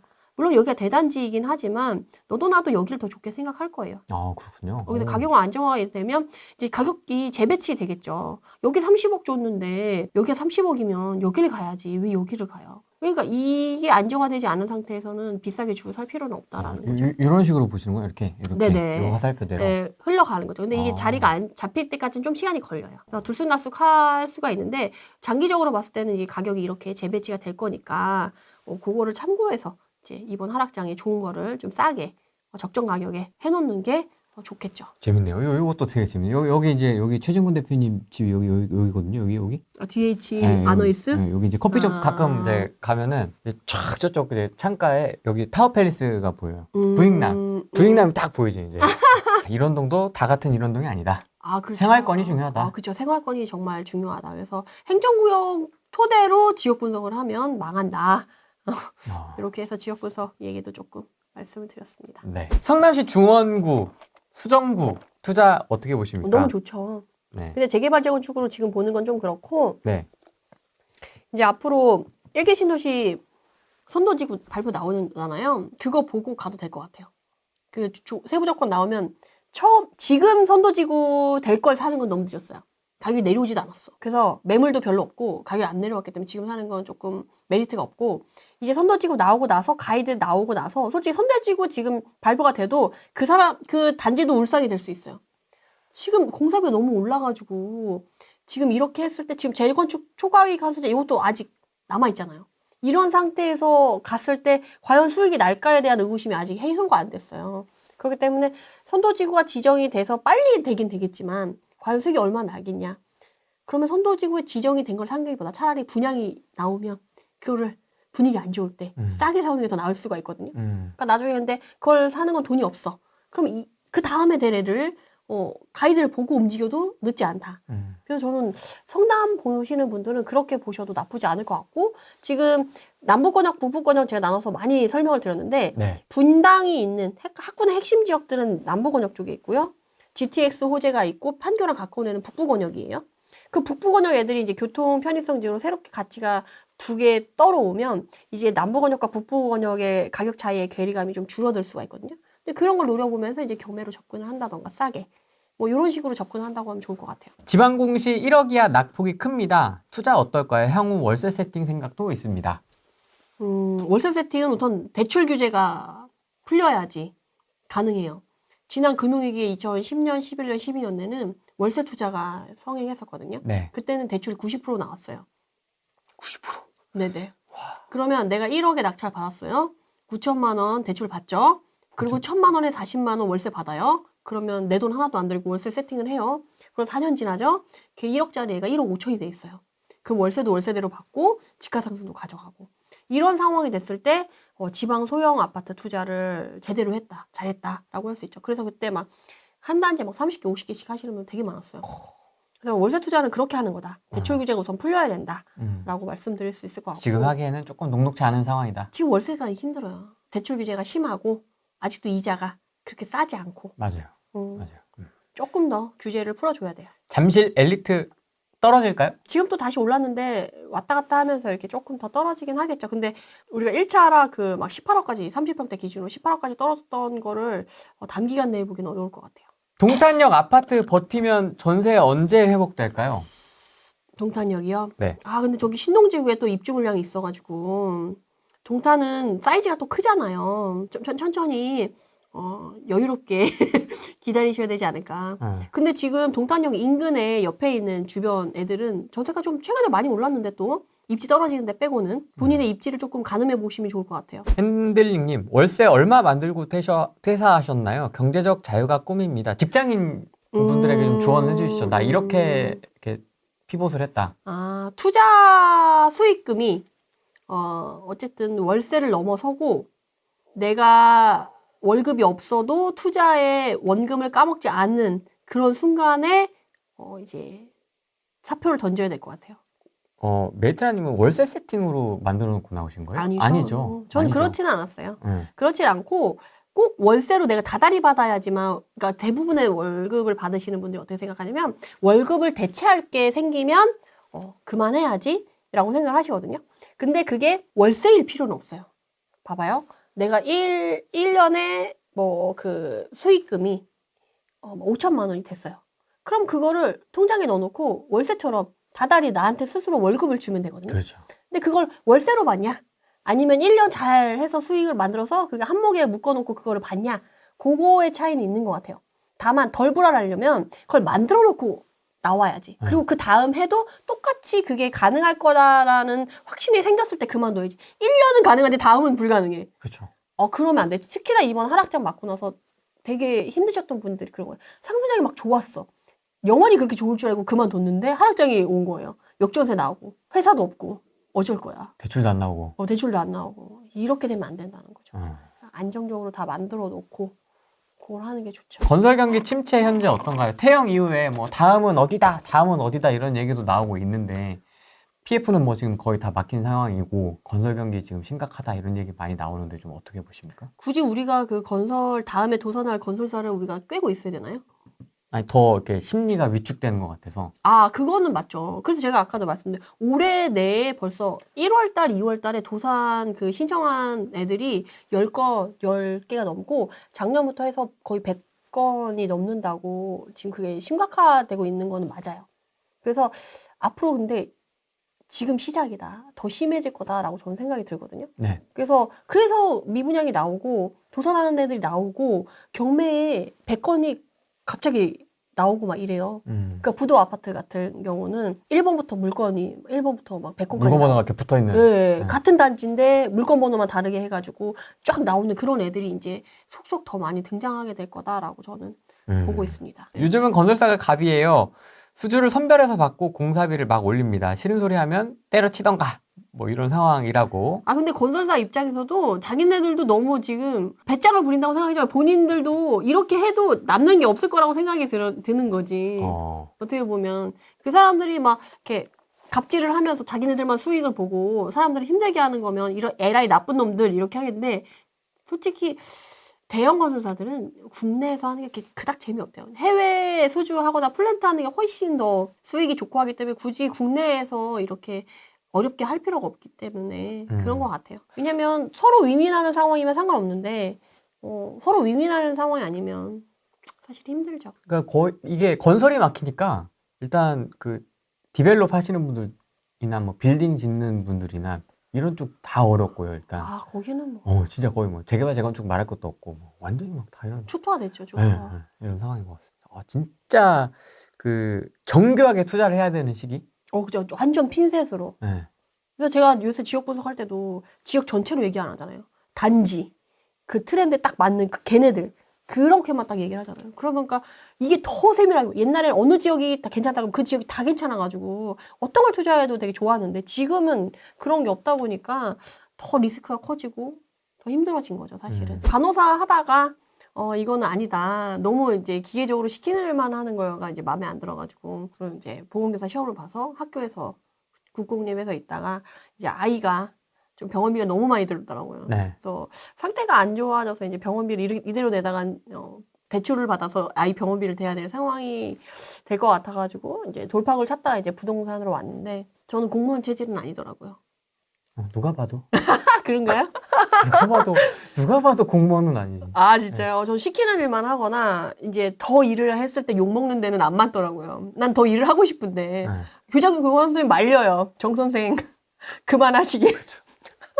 아 왜냐면 보건 우수학교 막 만들어주고 보너스 더 받게 해드렸는데도 부담스러워 하시더라고요. 나대는 거 별로 안 좋아해. 그리고 학교는 약간 그냥 아무 문제 없이 그냥 가는 걸 좋아하지 뭔가를 더 잘하는 걸 좋아하지 않아. 그쵸. 관리의 영역이죠. 거기는 관리 이렇게 여기서 그냥 딱 벗어나지 않게. 그쵸. 그래서 저 교육청 일도 막 나와서 하고 교육청 가서 막 행사하고 막 이랬는데 오히려 욕을 먹어. 그래서 안 되겠다. 차라리 새로운 도전을 계속 할 수 있고 내 열정을 쏟을 수 있는 곳이 낫겠다 싶어서 이제 전향을 해서 이쪽으로 온 거죠. 주식도 있고 한데 왜 어떻게 부동산으로 처음에? 쫄보예요. 보수적이고 안정적인 걸 좋아해서 주식은 휴지 조각이 될 수 있지만 집은 망해도 실물이 남잖아요. 그리고 오래 걸리더라도 어쨌든 회복이 되는 거를 기대해 볼 수가 있어서 쫄보라서 보수적이라서. 그래서 처음 시작한 게 경매라고 제가 알고 있습니다. 네, 눈이 없잖아요. 부동산 보는 눈이 없잖아요. 근데 이 집이 오를지 안 오를지 모르는데 너무 불안한데 내가 이걸 사서 투자를 한다는 것 자체가 되게 두려웠는데 경매 우선 싸게 받고 싸게 받은 만큼 수익을 가져가는 게 확정이 된 거잖아요. 내가 그 입찰가에 쓴 대로 그 정도는 내가 낙찰이 된다라고 하면 확정이 되는 거라서 전 안정적인 투자를 원해서 이제 경매로 먼저 시작을 한 거죠. 초반에는 시행착오도 똑같이 오피도 좀 사보고. 그렇죠. 근데 안 겪어도 될 걸 전 너무 많이 겪었어요. 그래서 많이 배웠어요. 다 있는 것 같아요. 저도 그런 게 있고 뭐 다 그런 게 있지 않습니까? 맞아요. 근데 그런 거 있잖아. 첫 낙찰인데 굳이 불허가 받을 필요는 없잖아. 그리고 첫 낙찰도 막 10번 폐찰하고 겨우 받은 거라고. 근데 굳이 그거 또 불허가 날 필요는 없잖아. 나는 뭐 그런 걸 겪었다는 거지.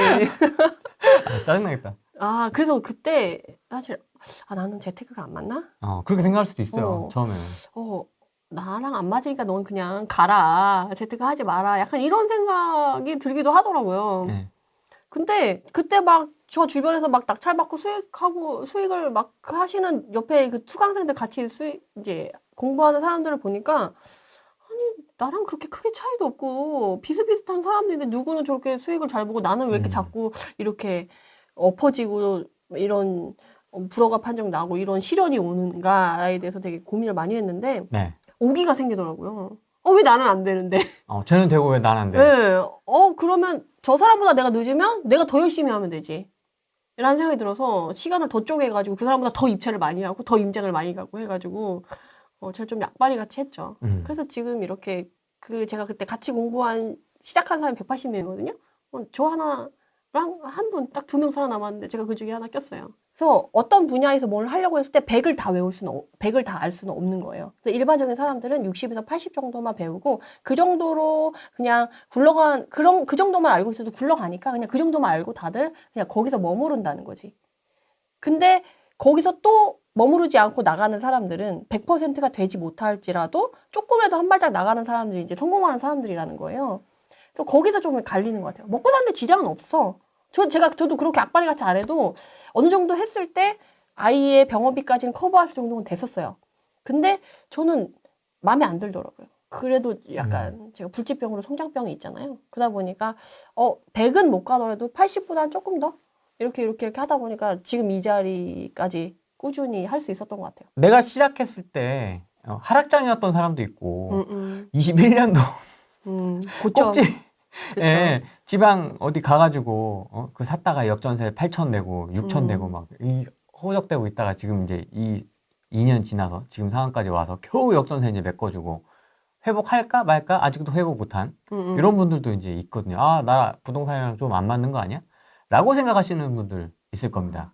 특히 그런 분들이 자괴감이 심해요. 자책하고 막 자괴감이 심한데, 그리고 그런 생각을 어떻게 생각하냐면, 어저께 알지도 못하는데 내가 괜히 시작해가지고 괜히 긁어부스럼냈다. 가만히 있으면 중간이라도 갔을 텐데, 손해라도 안 왔을 텐데 내가 이걸 왜 시작했나, 이렇게 본인을 자책하시는 분들이 꽤 되시는데, 그럴 필요 없다. 너무 잘했다. 물론 돈은 까먹었을 수 있어요. 저는 상승장에도 까먹었어요. 회복장에도 까먹었었어요. 처음에 시작할 때는. 아무것도 모르고 할 때는. 그게 당연한 거예요. 처음에 잘하는 사람, 운이 좋아서 그런 거지 그 사람이 실력이 좋아서 그런 거 아니거든요. 근데 지금 이렇게 힘들게 하셨던 경험이 다음 회복장을 상승장에 왔을 때는 그게 고스란히 남아요. 그게 어디 가지 않아요. 다만 내가 원하는 시기에 그 노력이 꽃을 피우지 못할 뿐이지 나중에 언제든지 내가 생각하지 못했던 방식으로 나를 찾아오더라고요. 전 그걸 너무 여러 번 느꼈어요. 그러다 보니까 그래도 내가 내 노력은 나를 배신하지 않는구나. 조금 더 노력해보자. 좀 더 악바리처럼 살아보자. 라고 해서 하니까 훨씬 내가 보던 것보다 더 넓은 세상이 보이고요. 내가 누리던 것보다 더 많이 누리고 내 아이들한테 더 많은 걸 누릴 수 있게 됐어요. 그걸 보면 너무 흐뭇하고 뿌듯하잖아요, 마음이. 내 마음을 풍요롭게 만들었어요. 지금은 지옥 같을지라도 사실 계속 행복할 수 없어요. 매분 매초. 근데 정말 힘들다가 순간순간 다가오는 작은 행복들의 그런 것들을 경험하시게 된다고 하면 그게 또 중독성이 또 강렬하거든요. 그래서 그 중독성을 맛보시기까지만 해보시면 하지 말라 그래도 하실 수밖에 없어요. 저 요새 경매 검색하느라 엄청 바쁘잖아요. 하지 말라 그래도 막 또 하고 있어. 이게 한번 맛을 보면 놓칠 수가 없다니까요. 저는 지금도 제 스스로한테 너무 감사하거든요, 사실은. 물론 저도 중간중간 저도 사람이기 때문에 왜 이거 이렇게까지밖에 안 되는 거야? 더 해야 되는 거 아니야? 라고 생각이 드는데 또 가만히 또 생각해보면 더 이렇게 된 사람도 있는데 내가 생각했을 때 생각지 못한 운이 막 올 때 있잖아요. 나한테 이런 운이? 그러니까 그런 운이 찾아와 주는 것 자체도 저는 이전에 그런 것들이 있었기 때문에 오는 거라고 생각하고. 그럼 부동산 투자와 관련돼서 또는 평소에 하고 있는 일이 잘 안 되거나 스트레스를 받거나 뭔가 이렇게 굉장히 안 좋은 일이나 짜증이 날 때는 네네. 좀 어떻게 해결을 하세요? 스트레스를 풀다든지 뭐 이런 거를? 그때 조금 많이 바뀌었던 것 같아요. 코로나 때는 나갈 수가 없잖아요. 네. 밖을 나갈 수가 없으니까 집 안에서 할 수 있는 보석 십자수로 작품을 만든다던가. 십자수요? 네네, 보석 십자수 같은 걸로. 그러니까 나갈 수 없으니까 그때 코로나 때 유행했던 하나의 그런 취미 생활 중에 하나였어요. 나가지 못해. 그리고 제가 그때 매도로 내놓은 집이 있는데 매도도 안 되고 전세망이가 다가오고 마음이 후달리죠. 애간장이 정말 끓죠. 근데 뭘까 시간이 필요한 일이지 뭔가 내가 더 노력을 들일 수 있는 일은 없었어요. 왜냐면 부동산에 이미 다 뿌려놨고 사장님들한테 애걸복걸 다 매달렸고 뭐 뿌릴 거 다 뿌렸고 다 할 거 다 했는데도 코로나라서 사람들이 집을 보러 안 오고 안 도는 건데 그걸 내가 어떻게 해. 근데 그 시간은 어쨌든 이겨내긴 이겨야 되는 거죠. 근데 코로나라서 밖을 나갈 수는 없고. 그리고 코로나라서 활동하고 있는데 뭐 코로나가 걸리면 안 되니까 뭐 산책을 하거나 그런 것도 좀 힘들잖아요. 마스크 쓰고 하는 것도 뭐 한계가 있고. 그래서 집안에서 뭔가 시간을 이겨내기 위한 그런 걸 했을 때 뭘 할 걸까? 그래서 뭐 필사도 많이 했어요. 필사도 한 20건 해놓은 거 있거든요. 책 필사해 놓은 거? 노트로 한 20권 돼요.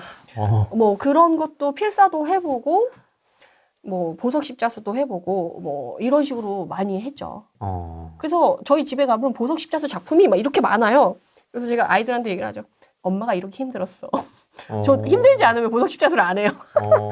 마음을 이렇게 정돈하고 약간 뭔가 이렇게 그럴 때 그거를 아이들한테 감정의 하수구를 쓰면 안 되니까 이제 삭히는 용도로 그래. 약간 단순 노동이 스스로한테 되게 힐링이 될 때가 있어요. 어. 빗소리를 유튜브 그 빗소리 백색 소음 있잖아요. 그걸 틀어놓고 그걸 틀어놓고 이제 보석 십자수를 딱 깔아놓고 이제 한 땀 한 땀. 정말 힘든 시기가 있죠. 그게 왜 없겠어요. 정말 남편이 맨날 너는 이렇게 주기적으로 청승을 떤다라고 하는데 주기적으로 청승을 떨면서 이렇게 들어갔다 나왔다 들어갔다 나왔다 해요. 네, 저도 감정 기복이 꽤 있는 사람이어가지고 남편이 좀 힘들죠.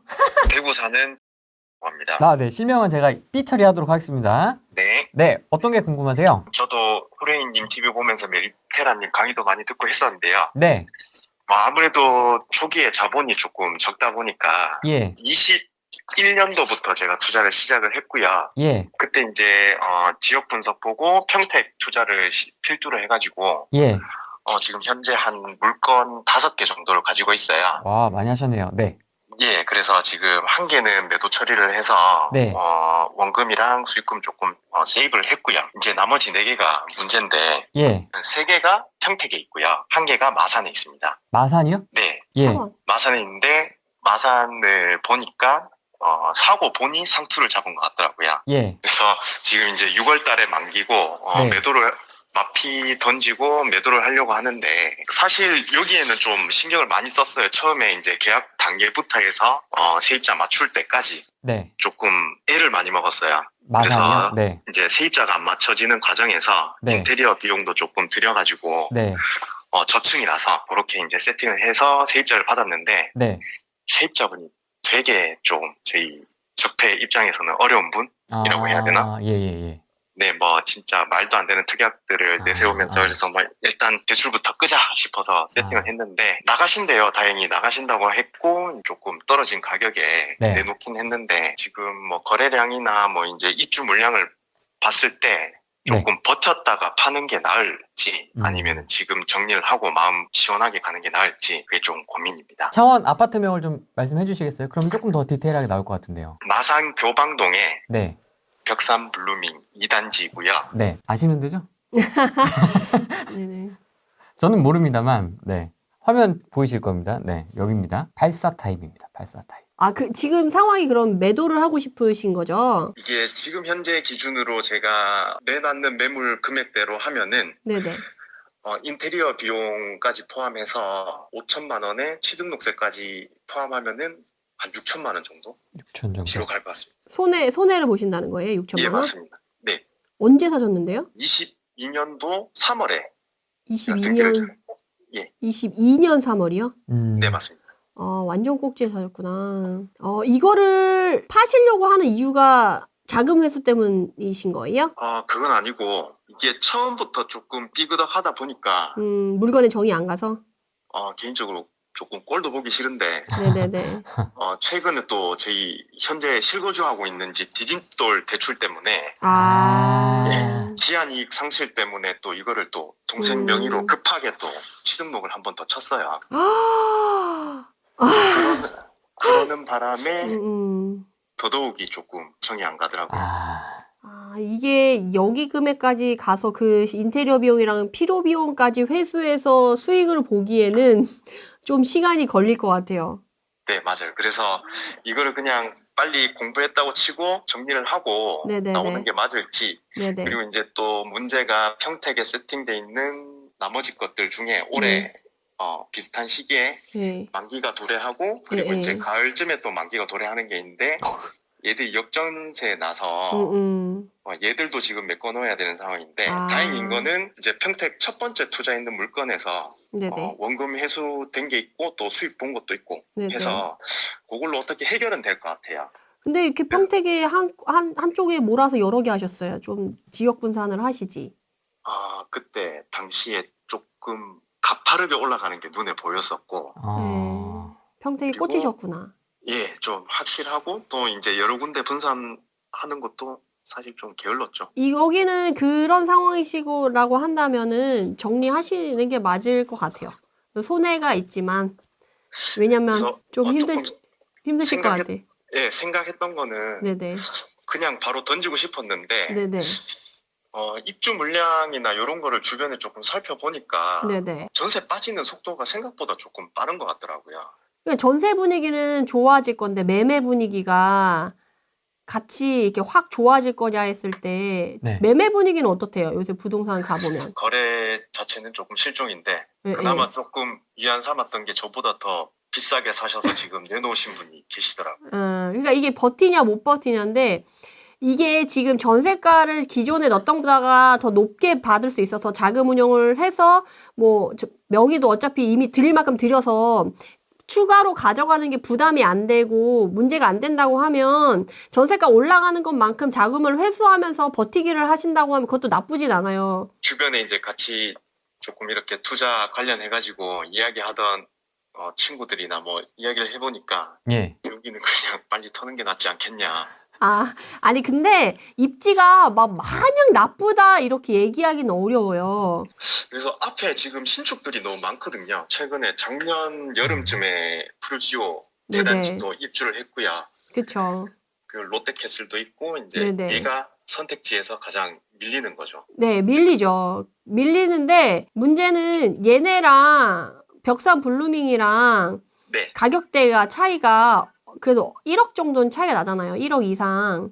네 맞습니다. 그러니까 수요층이 조금 나누어질 수 있어요. 나중에는 이게 안정화되면. 그리고 전세가도 얘네가 이제 얘가 입주가 23년 8월이니까 지금 예. 끝난 지 얼마 안 됐잖아요. 네 맞아요. 네, 그래서 근데- 그런 거지. 여기가 이제 새 아파트가 안 들어오고 여기가 안정화되고 하면 전세가 올려받는 것만큼 받으면서 뭐 갈 수 있긴 할 것 같아요. 근데 여기 입지랑 또 여기 입지랑은 좀 다르거든요. 그거의 한계는 또 알고 계셔야 돼요. 지금 어제 제가 등기 필증 받으러 갔다 오면서 부동산 몇 네네. 군데 들러서 이야기를 나눠보니까 불현듯 이 생각이 들더라고요. 전세가 조금 강세로 가다 보니까 네네. 잔금 대출 받아서 예, 예. 세입자 내보내고 공실로 조금 뒀다가 네네. 전세금 어느 정도 오르면 그때 네. 다시 세입자를 맞춰서 한 바퀴 더 돌려볼까? 음. 이 생각이 들어가지고 그것 때문에 사실 전화를 드렸습니다. 여유가 되신다고 하면은 그 전략도 나쁘지 않을 것 같아요. 직장 생활 하다 보니까 뭐 5천만 원, 6천만 원 적은 돈이 아니다 보니까 네. 그쵸, 그쵸. 예, 사실 왜냐면 취등록세랑 네. 이미 들어갈 건 다 들어갔잖아요. 네, 너무 많이 들어갔어요. 그러니까 그러면은 지금 푸르지오 입주 때문에 전세가가 흔들려서 더 힘드신 면이 있으셨던 것 같고 이제 결정적으로 이제 와이프가 하지 말라고 했는데 혼자 밀어붙여가지고 예, 거기에다가 마이너스까지 난다고 하니까 약간 역시 말 안 들어서 이렇게 될 줄 알았다. 예, 이야기를 하는 바람에 이제 이거를 조금 놓자니 배가 아프고 아, 짜증나고 또 심리적인 또 이런 속 상하지. 근데 저도 남편이 뭐 할 때 뭐 100만 번 물어보고 힘들게 근데 이제 같이 있는 사람은 어쩔 수 없어요. 왜냐면 불안하거든. 이게 돈이 1, 2천만 원도 아니고 이 억 단위로 들어가는 거기 때문에 서로 그냥 열은 받지만 이 나중에 돈 많이 버셔가지고 부인한테 뭐 똥가방 하나 딱 던져주면서 됐지? 라고 지금 한번 사실 네네 첫 번째 물건지 정리가 되면은 네네 그 모든 자금을 네네. 와이프 통장으로 넣어주기로 했는데 네. 지금 이제 역전세 이런 거 말하기도 조금 껄끄럽고 그래서 매도가 된 거를 몰라요. 얘기하지 그냥 마세요. 예, 파킹 시켜놓고 올해 조금 지나고 나서 이야기를 다시 한번 해볼까 싶어가지고 네, 맞아요. 약간 그런 유두리랑 융통성은 필요한 것 같아요. 제가 평택도 네네. 뭐 한 번 더 여쭤봐도 될지 모르겠는데 세교동에 지금 네. 세팅이 세교동. 있거든요. 네네. 예, 거기에 몰빵이 돼 있습니다. 왜 세교동에 몰빵을 하셨지? 주변에서 이제 이야기하시는 게 왜 A급지, B급지도 아니고 C급지까지 가서 그 고생을 하고 있냐 네네. 이야기하는데 이게 그때 당시 21년도, 22년도 당시에는 이게 아무것도 안 하면은 진짜 안 될 것 같은 분위기였잖아요. 그쵸, 그쵸. 그러다 보니까 돈 생기면은 하나 세팅하고 돈 생기면은 하나 세팅하고 이렇게 하다 보니까 조금 개수에 좀 욕심을 냈던 것 같아요. 그럼 지역이라도 좀 분산을 하시지. 평택은 좀 공급 물량도 앞으로 고덕이 계속 있고 그럼 계속 영향을 받을 지역인데. 부동산 쪽에서는 이게 아예 그냥 금액대가 다른 물건이라서 음. 상관은 없을 것 같다고 말씀을 하시는데 올해만 잘 버티면 되겠죠. 세교동이요? 예. 세교동도 세교동 나름인데 어디 쪽 물건이세요?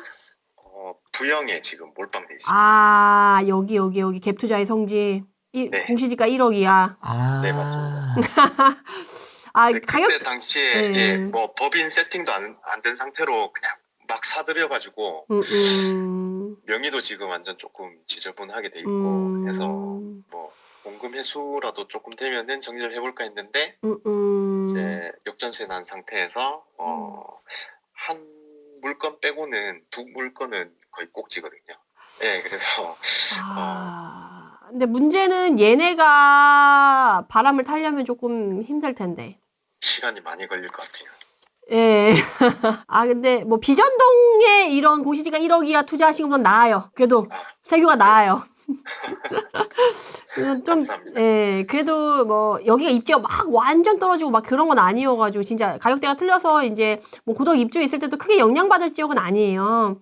네네. 네, 그래서 괜찮기는 한데 문제는 이제 높은 가격에 사셨기 때문에 이거를 가격을 수익으로 보기까지는 좀 시간이 걸릴 것 같아요. 사실은 얘가 싸졌을 때 경매로 싸게 들어가서 수익을 뭐 1000대기, 2000대기 뭐 이 정도 할 정도의 수준이라서 이렇게 가격대가 미미한 애들은 수익이 와도 미미하고 뭐 세금 내고 뭐 필요병 떨고 해도 수익이 미미한데 지금 너무 높은 가격에 사가지고 아마 수익 구간까지 들어오기까지는 좀 시간이 많이 걸릴 것 같긴 해요. 알겠습니다. 오늘 말씀드리니까 네네. 노선을 어떻게 해야 될지 약간 네네. 머리에 정리가 좀 되긴 하네요. 네네. 마사는 조금 그렇게 해서 전세가 회수를 통해서 조금 자금 운용을 해보시면 좋을 것 같고, 평택 쪽은 너무 물건이 몰빵되어 있으니까 적당하게 이제 정리할 수 있는 애들은 정리해서 한두 개로 남기고, 차라리 조금 손해를 보더라도 다른 지역의 다른 투자 방법으로 투자를 새로이 해서 이 경험을 토대로 새로이 해서 차라리 거기서 수익을 해서 메꾸는 걸로 하는 게 이거를 시간을 많이 들여서 하는 것보다는 약간 시간 레버리지 차원에서는 그게 조금 더 좋을 것 같아요. 알겠습니다. 감사합니다. 선생님 그러면 지금 사시는 곳은 어디세요? 대구에 있습니다. 대구인데 이제 투자는 평택과 창원에 하신 거네요? 네, 사실 투자에 관심이 전혀 없었는데 네. 친구가 한번 따라가 볼래 이렇게 돼가지고 따라갔다가 평택과 창원을 다 따라가 보신 거군요. 예, 마사는 사실 가보지도 않았어요. 그냥 조금 찾아보고 전화로 바로 매수를 했거든요. 그러면 그 친구도 산 겁니까? 예, 맞습니다. 그 친구가 아니 뭐 모르면 그럴 수 있지. 왜냐면은 일부러 그런 건 지역의 공통점이 전혀 안 보여서 어디 사시는지가 일단 좀 되게 궁금했고요. 근데 예. 지역을 알고 좀 흐름을 좀 시장의 흐름을 아셨으면 그렇게 공격적으로 하진 않으셨을 것 같은데 왜냐면 2018년도부터 사람들이 이제 상승이 끝나는 거 아니냐 리스크 있는 거 아니냐라는 말이 좀 나왔었고 20년 21년 이렇게 절벽 상승장 할 때도 이게 언제까지 갈지 모르겠다라는 불안감을 항상 이제 부동산에 있는 사람들은 다 하면서 이제 가긴 갔었거든요. 그래서 무식한 게 용감하다는 걸 이번에 깨달았습니다. 그래도 경험이 쌓였지 않습니까? 한 사이클 또 돌려보고 매도까지? 그래서 뭐 이번에 셀프 등기도 해보고 하니까는 오. 법무사 비용을 그렇게 받는 이유를 알겠더라고요. 그쵸. 한번 예, 해보면 알죠. 그래서 뭐 이번에 안 그래도 뭐 최근 들어서 조금 부동산에 뭐 지지부진하게 있다가 이렇게 실질적으로 제가 돈을 또 뱉어내야 되는 상황이 오니까 예. 다시 공부를 해야 될 것 같더라고요. 그래서 아. 보다 보니까는 이제 뭐 고만수 교수님 내용도 보니까 네. 무식한 게 용감한 게 맞구나. 구만수 박사님이었으면 다 팔라고 했을 것 같은데. 쌍욕 들었을 것 같아요. 아니 근데 이게 손절이 제일 어려워요 사실. 손절이 제일 어려워서. 그러면 그 친구분은 지금 뭐라고 하세요? 본인은 그 지금 입주 때문에 네. 무조건 정리를 해야 되는 상황. 실거주 아파트 입주 때문에 정리를 해야 되는 상황이고 사실 그 친구는 저보다 더 먼저 시작을 했기 때문에 네. 분양권으로 많이 돈을 벌었습니다. 그래서 친구가 또 돈을 버셨으니까 친구 따라가면 또 약간 그쵸. 같이 뭔가 할 수 있을 거라 기대를 하셨는데 이제 저 친구는 또 벌었다고 하니 그때 그래서 분위기가 뭐 사실 제가 자발적으로 투자를 한다고 했으면 저희 와이프가 무조건 말렸을 건데 네. 그 친구가 똑똑하고 알아서 잘하는 타입이기 때문에 네. 그러면 한번 따라가봐라 이래가지고 따라가서 시작이 된 거거든요. 그래도 뭐 후회는 없습니다. 왜냐하면은 말렸는데도 제가 한 거고. 그렇죠. 뭐 그리고- 판단은 본인이 하신 예, 거니까. 맞습니다. 또 제가 다 한 거고 뭐 결자 해지해야 되겠죠. 아, 멋있다. 결자 해지. 와. 근데 지금 이 경험 쌓은 게 너무 아까우니까 요걸 예. 토대로 해서 다음 준비를 탄탄하게 하시면 다음 회복장 상승장에는 와이프분한테 왕대접 받으시면서 좋은 시기에 맞으실 수 있을 것 같아요. 예, 그래도 오늘 이거 저번에 뭐 전화를 해볼까 말까 뭐 댓글도 남기는 스타일은 아니라서 뭐 이렇게 또 공하게 있다가 안 되겠다. 이거 물어보지 않으면은 전 잠을 못 잘 것 같다 싶어가지고 전화했는데 전화하길 잘한 것 같습니다. 아, 네네. 잘 해결되시기 바라겠습니다. 네, 네. 감사합니다. 네, 성투하셔가지고 그 샤넬백에다가 5만 원권 현금 이빠이 채워가지고 선물하는 그날이 올 때까지 상상해보면 나도 너무 행복한데? 화이팅 하십시오. 네, 인증하겠습니다. 네, 고맙습니다. 네. 네, 샤넬백이 얼마인지 모르겠지만 아무튼 거기다 이렇게 근데 까뜩까뜩. 나는 샤넬백보다는 비닐봉지라도 5만 원권을 담아주는 게 주면 행복할 것 같은데. 이번에 제가 얼마 전에 인스타를 봤는데 네. 부모님 생일 선물도 네, 뭐 여행 보내주고 뭐 이런 거 필요 없더라고요. 박스에다가 캐시. 캐시를 다 5만 원짜리 다 붙여가지고 풍선을 달아서 위에 딱 올려주는데 너무 멋있더라고요. 부모님들 표정이 그냥 네. 네, 어디 사는 누구십니까? 네? 어떤 게 고민이신가요? 저 이게 될 줄 사실 몰라가지고 지금 깜짝 놀랐는데. 아, 예, 예, 이제 후레이님 목소리가 너무 멋있어가지고 놀라신 것 같은데. 연결이 됐습니다. 예, 네. 뭐 여쭤봐야 되죠? 네. 뭐 여쭤봐야 되죠? 그걸 제가 말해야 되는 거군요. 뭐 생각나신 게 있으셔서 전화를 하셨을 것 같은데 아까 잠깐 잊어버리신 것 같은데. 맞아요. 지금 아파트 가지고 있는데 매도가 안 돼서 네. 좀 걱정되는데 어떻게 빨리 매도가 될지. 매도 빨리 하는 방법. 매도. 네. 네. 어디 네. 지역이 어느 단지인지까지는 좀 혹시 오픈이 가능하실까요? 네, 아파트 단지명을 좀 말씀해 주시겠어요? 가능한데 좀 멀어요. 네. 그 목포 쪽이거든요. 예. 목포 용해지구 천년가 맘스 카운티. 네, 맞아요. 네. 그럼 뭐 어떤 매도 목적 같은 게 좀 있으실까요? 전 사실 투자하려고 샀는데 네. 수익이 제가 생각했던 것만큼 기대만큼 안 나올 것 같아서 예. 빨리 현금으로 조금 가지고 오고 회수를 하고 싶어서 예. 하는데 지금 부동산에 매물을 내놔도 잘 처리가 안 되고 있어서 예. 혹시 어떻게 하면- 언제 사셨나요? 매수를 언제 하셨을까요? 이거 2년 정도 됐어요. 지금 보유한 지는. 그러면 22년 초입니까? 네. 22년 초? 한 1월, 2월 이때겠네요.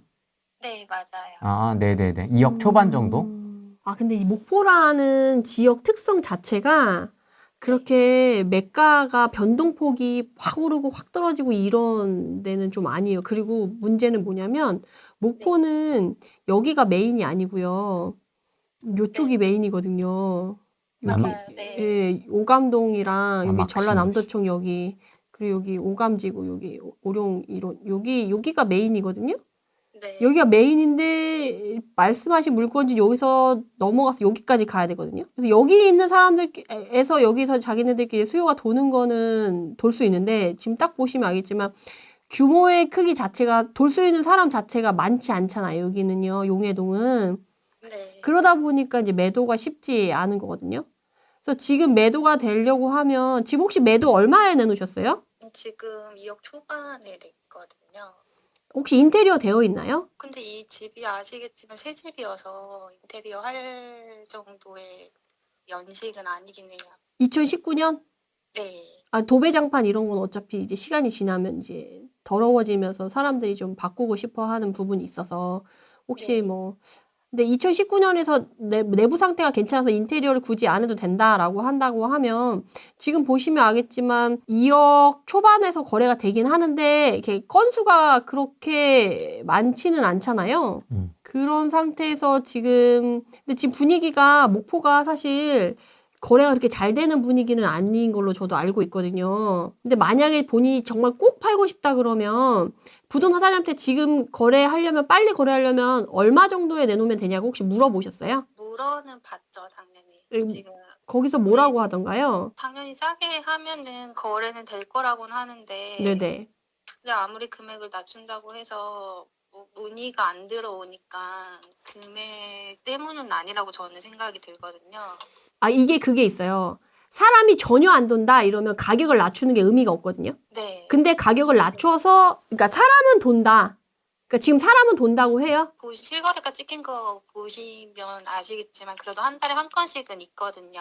한 달에 한 2개 정도 있네요, 보니까. 여기 보니까. 그러니까 그게 내가 지금 여기서 부동산에 가서 물어보셔야 될 게 그거예요. 지금 매도로 나와 있는 같은 평형대에 경쟁해야 되는 물건이 몇 개나 되는지 물어보셔야 되고, 내가 이 한 달에 한두 건 정도밖에 거래가 안 되는 상황에서 내 물건이 그래도 팔리려고 한다면 그 중에서도 내가 1순위 물건이 돼야 돼요. 그러면 1순위 물건이 돼야 된다라고 하면 같은 가격대에서 내가 로얄동이냐 로얄층이냐 그것도 좀 체크를 해야 되고, 결국에 사장님한테 내가 모든 사람이 왔을 때 제 거 제일 먼저 브리핑 해주세요 하고 부동산 사장님한테 조금 어필을 잘 해놓는 것도 중요하지만, 그 내가 얘기했을 때 여기 동 중에 이게 제일 싸, 원래 이지동이 제일 비싸고 좋은 동인데 이 가격에 나오면 정말 거저 가져가는 거야 라는 말이 부동산 사장님한테 나올 정도로 돼야 사실은 매수자가 딱 왔을 때 다른 것보다 이게 메리트가 있네, 그럼 요거 무조건 사야 돼 라는 생각이 들 정도가 돼야 빠른 매도가 가능하시거든요. 근데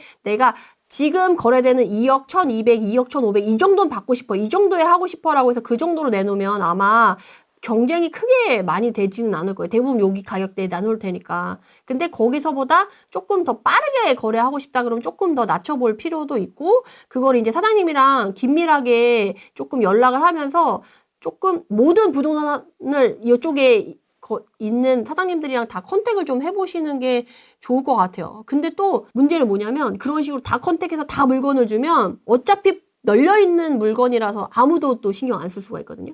그래서 그 지역마다 특성이 있어요. 내가 그 부동산 사장님, 능력 있는 사장님 한 번만 딱 잡아서 그 사장님한테 모든 걸 맡겨서 사장님한테 알아서 해달라고 하거나, 아니면 그런 게 아니다 그러면 이렇게 쫙 뿌릴 필요가 있는데 그 지역색마다 조금 틀려요.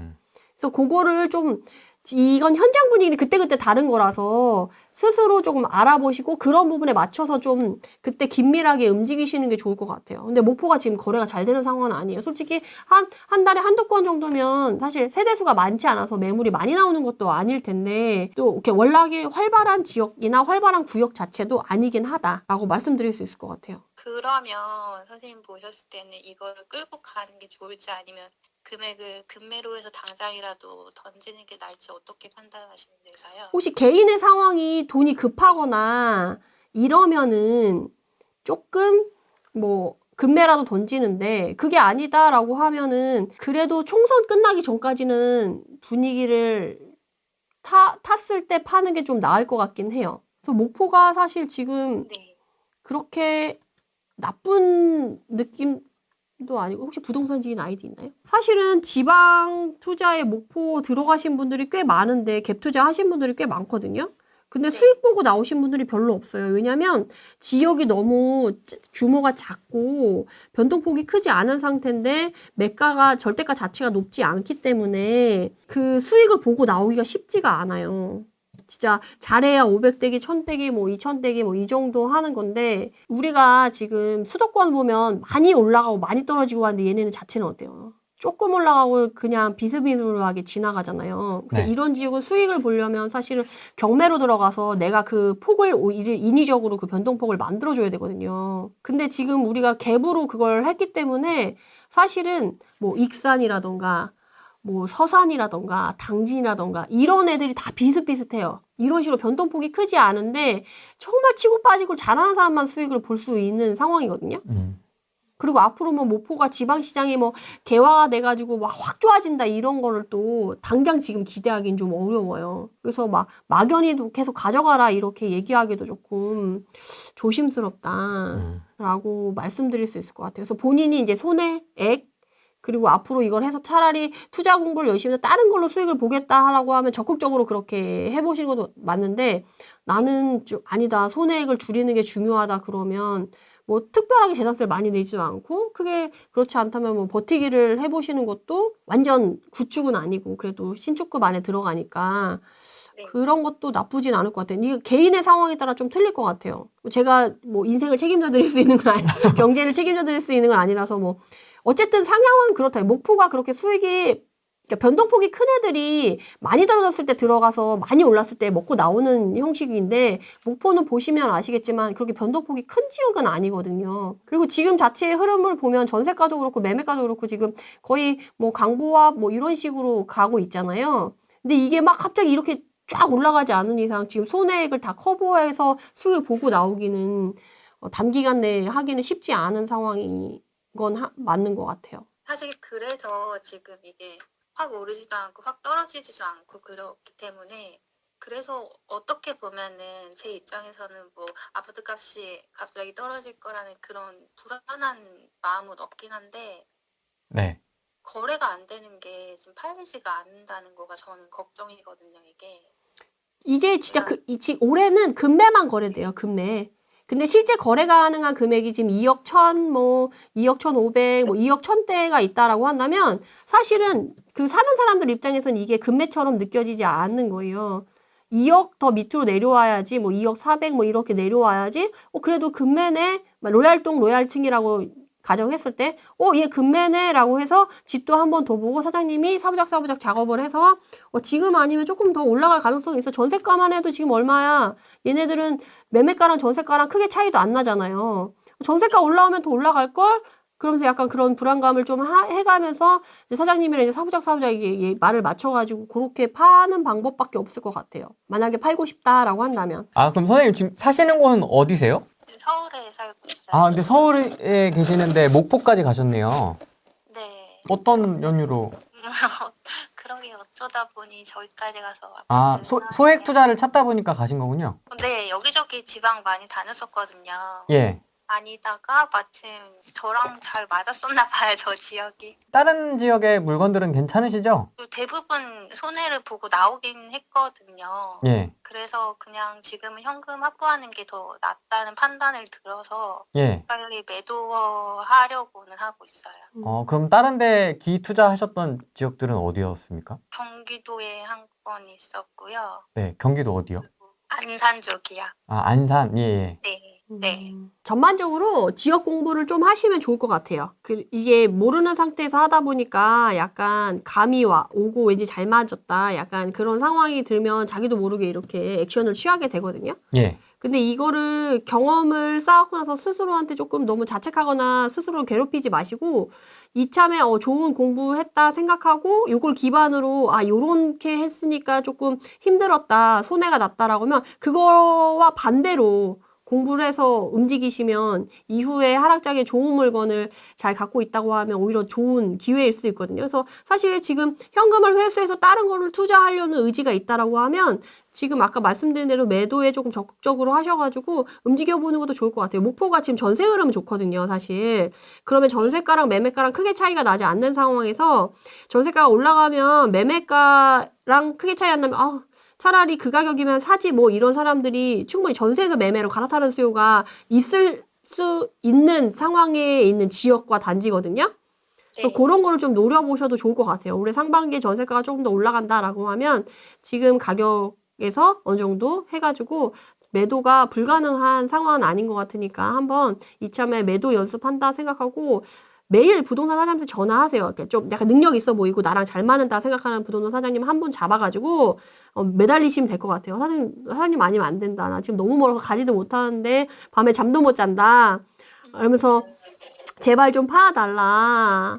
라고 하면서 이제 어려운 사정을 얘기하면 사장님들도 다 이게 공감이 되면서 좀 노력해 주시거든요. 그래서 사장님 뭐 여러 개의 물건 나와 있을 수 있는데 사장님만큼은 무조건 제 거 제일 먼저 좀 브리핑 부탁드리고 좀 잘 해주시면 너무 감사하겠다. 그러면서 이제 그 사장님한테 매일 전화하면 이제 몇 명 집 보고 갔다. 그 사람은 왜 안 사는지, 왜 집을 봤는데도 불구하고 왜 결정을 안 내는지 이런 이유도 물어보고 뭐 무슨 이유 때문에 그러냐라고 물어봤을 때 이 사람이 조금 돈을 조금 더 깎아줬으면 좋겠다고 해. 또는 아니면 뭐가 마음에 안 들어라고 했을 때 내가 그 조건을 맞출 수 있는지 없는지 뭐가 부족한지를 확인하면서 실시간으로 확인하면서 사장님들이 내 집을 정말 열심히 보여준다 라고 하면 기프트콘을 하나 보내주세요. 제가 기프트콘을 지금 몇 분한테 부동산 사장님한테 최근에 몇 분 보내드렸거든요. 예. 1,000만 원을 세이브했어요, 사실.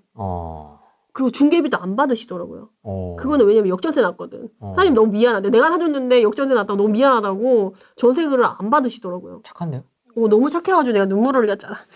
그래서 그런 식으로 사장님들도 다 이제 인간 대 인간이기 때문에 내가 어떻게 하냐에 따라 그 사장님이 얼마나 움직여주는지가 달라져요. 그래서 좀 사장님의 마음을 움직이시고 그거 자체가 매도가 예술이거든요. 그래서 그런 식으로 한번 노력을 해보시면 회수하셔가지고 다음 투자했을 때 많은 큰 도움이 되지 않으실까 싶습니다. 채팅으로 좀 여러분들이 좀 조언을 해주십시오. 경험이 있으시니까 여러분들도 채팅으로 좀 본인의 경험담이라든지 이런 거 있으시면 좀 채팅으로 올려주시면 아마 확인하지 않을까. 근데 제가 진짜 요새 저도 매도도 하고 전세 재계약도 하고 역전세도 맞아보고 이것저것 다 경험해본 결과 사람의 일은 어쨌든 문제가 있으면 해결법은 있어. 힘들어서 그렇지. 그리고 그거는 이제 이런 식으로 지역의 지방에 있잖아요. 가볼 수가 없잖아. 정말 답답하거든요. 어떻게 뭐 집 앞이면 나가보기라도 할 텐데 그 답답한 마음을 너무 이해가 돼요. 저도 그런 물건이 한두 개가 아니거든. 그러면 그 부동산 사장님한테 더 공을 들여야 돼요. 못 가봐서 너무 죄송하다. 못 가봐서 너무 답답하다. 사장님밖에 없다. 날 구원해 줄 사람은 사장님밖에 없다. 그래서 그런 것들이 잘 이제 되면 사장님도 얘가 얼마나 힘들지를 알고 있기 때문에 먼저 이렇게 약간 손을 내밀면 이렇게 손을 따뜻하게 잡아 두시더라고요. 인천 살고 있고요. 예. 30대의 아버지고요. 예. 지방에 두 채가 있어요. 예. 전라남도 순천에 한 채가 있고 순천 하나, 원주에 기업도시가 한 채가 있어요. 원주 기업도시 하나. 끝과 끝이네요. 네. 그래서 요거를 하나는 19년도에 매수를 했고 어떤 게 19년이죠? 순천이요. 순천을 19년도 매수했고 이제 원주는 21년도에 했어요. 예. 그래서 이제 원주는 조금 고점에 물린 상태고 예. 순천은 그래도 매수한 시기보다는 조금 올라가 있는 상태인데 예. 일단은 뭐 인천 쪽에 그래도 싸게 좀 거주를 하고 있어서 예. 당장 뭐 이거를 막 당장 지금 막 팔아야 된다 이런 상황은 아니고요. 예. 어쨌든 아기가 지금 한 4살인데 네. 초등학교 들어가기 전에는 수도권에는 좀 내 집 마련을 좀 해야 될 것 같아서 이거를 어쨌든 인천에는 내 집 마련을 하고 이제 뭐 지방에는 두 채를 좀 정리를 하려고 하는데 예. 요거를 시기를 좀 어떻게 좀 가져가야 될지 이게 예전에 질환장 보면 이게 지역별로도 좀 사이클이 좀 틀리고 그러잖아요. 예. 지방을 되게 지금 빠져 있는 상태에서 지금 정리를 하고 그리고 이제 인천을 수도권을 매수를 하는 시기가 예. 지금이 맞는 건지 아니면 좀 더 좀 시간을 좀 길게 두고 예. 지켜보다가 아기가 한 초등학교 들어가기 전쯤에 이제 인천에 매수를 하는 게 좋을지 그러면 그게 조금 궁금합니다. 실거주로는 인천 쪽을 고려하고 계신 건가요? 예. 지금 검단 쪽에 지금 거주하고 있고요. 아, 네네. 그리고 예, 매수도 하게 되면은 뭐 검단이나 뭐 청라나 아니면 뭐 김포 한강신도시나 요쪽 그쪽도 좀 생각을 하고 있어요. 경기 서북부 쪽으로요. 인천에 내 집 마련은 조금 네. 공급 물량 소진되고 전세가 올라오고 가격 움직일 때 근데 검단이나 청라 이런데 검단은 좀 신축이 많아가지고 올라오는데 좀 시간이 걸릴 것 같고 청라는 조금 더 먼저 움직일 것 같고 뭐 요거 이게 지역 보시는 게 좀 다 틀리거든요. 네. 타이밍이. 그래서 네네. 우선 여기서 원하시는 단지들을 하나씩 후보지를 꼽으셔가지고 걔네들이 바닥을 찍고 움직이려고 하는 그 타이밍이 있잖아요. 매물이 증가하다가 줄어들고 가격이 떨어졌다가 더 이상 금매가 나오지 않은 상태에서 올려주는 그런 저점 시그널의 그런 시그널들이 각 단지별로 와서 내가 봤을 때 그 조건에 가장 맞는다. 내가 실거주를 정말 하고 싶다. 그런 단지를 모니터링 꾸준히 하면서 이제 그런 식으로 접근을 하시면 좋을 것 같고 근데 이걸 팔아야지만 얘가 들어갈 수 있는 상황인 거야? 아니면 동시에 유지하면서 여기를 들어갈 수 있는 거예요? 만약에 하게 되면은 한 개 정도는 좀 정리를 해야 좀 여유 자금이 생길 것 같고 그리고 또 이제 검단 같은 경우는 또 전세로 있다 보니까 거기에 있는 이제 또 자금도 있고 그다음에 좀 하나 정도는 그러니까 털어서 회수를 해야 뭐 다음 단계로 좀 진입을 할 수 있을 것 같아요. 네. 그렇다라고 한다면 네네네. 뭐 순천이 어느 단지인지 모르겠는데 어쨌든 수익을 신대지고요. 네네. 바로 나와. 어허. 왜 어허예요? 신대지구 괜찮죠. 그래도 다행히 원도심에 싼 애들을 하시진 않으셨네요. 그래서 이게 근데 요즘 이제 매매가 떨어지니까 전세랑 이제 매정 갭이 굉장히 이제 줄어들더라고요, 보니까. 그래서 이제 어떤 단지들은 이제 뭐 좀 거의 뭐 막 2, 3천까지도 이제 떨어지고 이렇게 붙어버리고 이러니까 이게 네네네. 지금 팔기가 좀 아까운 거 아닌가. 왜냐면 이제 어차피 또 수요가 더 들어오고 이렇게 되면은 전세가 또 올라갈 가능성이 있는 거고 2, 3천 정도밖에 차이가 안 난 상태에서 전세 가격이 오르게 되면은 네네. 조금 더 좀 지방부터가 좀 어떤 매정 갭이 적기 때문에 좀 상승으로 가는 좀 여력이 좀 더 지방 쪽에 있지 않을까 싶어서. 네. 지금 그런 분위기가 차후에 기대되긴 하는데 네, 그게 얼마나 빨리 도래할지는 네, 그거는 조금 그런데 지금 뭐 그래도 어찌저찌 해도 지금 8천 정도는 차이가 나는 거잖아요. 네, 그렇죠. 지금 네네. 현재는 그렇죠. 근데 완전 20년 후반기의 신축은 아니고 2018년식이니까 네, 네, 네, 사실은 완전 신축이라고 얘기하기는 조금 애매하긴 해요. 네, 네, 네, 그 네. 원주 쪽은 어디 쪽이에요? 원주는 기업도시 롯데캐슬 롯데 퍼스트 1차요. 1차. 아 네, 기업 여기는 근데 또 제가 좀 시기가 좀 늦어서 그때 이제 9평을 가지는 못했었고 그때 이제 24평을 갔었어요. 24평을 봤었고 24평도 그 당시에는 이제 그 비조정 21년도만 해더라도 이제 비조정 지역이 별로 없다 보니까 취득세가 이제 뭐 8% 하는 대부분 그랬었고 그때는 이제 뭐 원주나 당진이나 막 서산이나 막 이런 데가 이제 막 목포라든지 거제도 이런 데가 1%다 보니까 그래서 이제 거기서 좀 기업 도시가 좀 괜찮아 보여서 매수를 했었고 당시에도 되게 좀 싸다고 생각을 했었어요.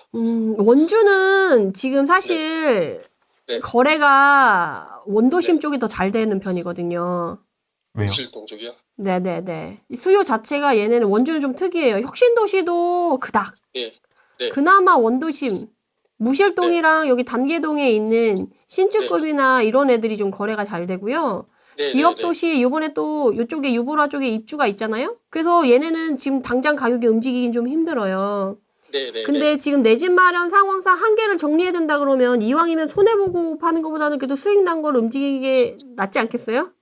그렇죠. 그래서 시기적으로도 이제 일시적 1가구 2주택 그 비과세 채우려면 순천을 먼저 정리하는 게 나을 것 같은데. 그럼 세금적인 요인까지 있다라고 한다면 순천을 정리를 하시고 근데 지방장이 와서 오르더라도 순천은 사실은 뭐 네. 청주나 천안 뭐 아산 2급으로 올라오긴 힘들어요. 있긴 있어요. 상승분이 있을 수는 있지만 네, 네, 네. 지금 수익 본 거에서 차라리 그걸 빼서 내 집 마련하시고 그걸로 차라리 이후에 더 상승 탄력성이 있거나 뭐 경매로 뭐 자산 확보를 단타해서 뭐 수익을 하거나 이런 게 더 빠를 수도 있어요. 순천이 올라오는 걸 기다리는 것보다는. 정리를 먼저 하고요. 네네. 왜냐면 어차피 내 집 마련 또 하셔야 되니까. 근데 네, 손해를 본 원주를 팔기엔 또 아쉽잖아요. 그 원주가 지금 일단은 역전세를 메웠어요. 올해 초에. 메웠고 이제 뭐 2년이 됐든 어쨌든 갱신 청구권 쓰면 4년까지는 이제 들고 갈 생각인 게 그쪽에 경강선도 그 그쵸. 착공이 얼마 전에 들어갔거든요. 그죠? 그래서 여주. 중고에 여주 원주선이 들어갔고 이제 뭐 그게 돌리면은 2028년에서 30년이면 뭐 개통을 한다. 그렇게 되면 뭐 판교하고 이제 그쪽 거리도 좀 가까워지고 이제 뭐 수서 광주선 이렇게 또 그쪽 구간이 연결되면은 뭐 수서까지도 또 이렇게 뚫린다고 하니까 시간을 가지고 좀 지켜보는 게 어떨까 싶어서.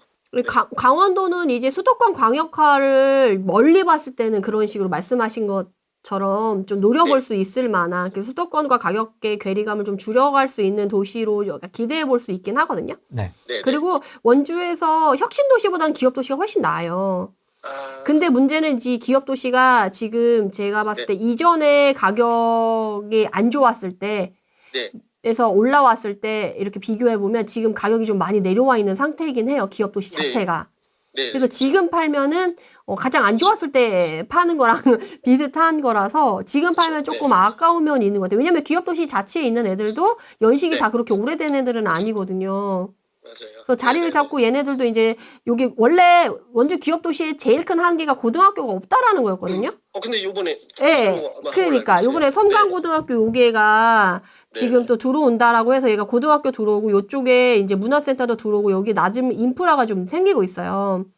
그러면 이제 신축급을 생각하고 이제 젊은 사람들은 여기를 좋아할 수밖에 없거든요. 근데 아, 네. 대부분의 인프라는 무실에 있어서 무실이 더 네. 강세이긴 한데 무실이 이제 가면 그 다음에 또 이런 식으로 기업 도시 왔다 갔다 할 거라서 원주는 입지적으로 그게 나쁜 게 아니라 가지고 네. 들고 갔을 때 손해 보겠다 막 그렇게 말씀드리진 않아도 될 것 같아요. 네. 근데 지금 얘기하다 보니까 딱 정리되셨죠? 어떻게 될지 딱 됐어요. 네, 느낌이 오시죠? 네. 네네. 저도 확인. 그때 제가 원주 그때 본 게 막 그때 한창 그 메디테라님하고 후랭이님하고 막 그 임장 영상 이런 거 막 올려주시고 막 그랬잖아요. 네. 막 이것저것 막 보면서 막 도움이 많이 됐었고 근데 요즘에는 임장 영상이 좀 안 올라와서 좀 다시 좀 다른 지역으로 해서 좀 한번 올려주시면은 전국을 다 돌아다니지 못하니까 올려주시면 감사하겠습니다. 월급을 주세요, 월급을. 도네이션을 하도록 노력해볼게요. 날씨 풀리면 네네네. 네, 한번 또 기획을 해보도록 하겠습니다. 저도 많이 배우고 있는 콘텐츠라서 그거는. 네. 근데 이제 그게 문제가 품이 엄청나게 많이 들어가요. 아, 왜냐면 일단 거기까지 운전할 사람이 필요하고요. 그치, 그러네요. 네, 또 주차 문제라든지 이게 네네네. 또 만만치가 않습니다, 사실. 네. 네, 아침부터 저녁까지 찍는 거라서 네. 그 쉽진 않은데 어쨌든 뭐 기회가 되면 네네. 네, 한번 찍어보도록 하겠습니다. 알겠습니다. 네, 감사합니다. 알겠습니다. 예, 고맙습니다. 네, 수고하세요. 네, 뭔가 방향이 잡혀 있어. 이분은 방향성을 그냥, 갖고 가고 있어. 정리해서 그냥 확인만 해드리면 되는 정도의 네, 네. 분이셔. 이미 뭐 다 이렇게 1안, 네, 2안, 3안 네, 해가지고 네, 그쵸. 세금 문제도 이미 다 확인해 놓으셨고. 다 돼 있어 이미. 그냥 확인받고 싶으셨던 것 같아요. 그렇죠, 그렇죠. 네, 그래도 다행히 신대지구여서 다행이다. 어. 그 가슴을 쓰려놨어요. 혹시 조례동이라던가 이런 데 했다고 하면 또 이거 어떻게 해야 되나. 보여주세요.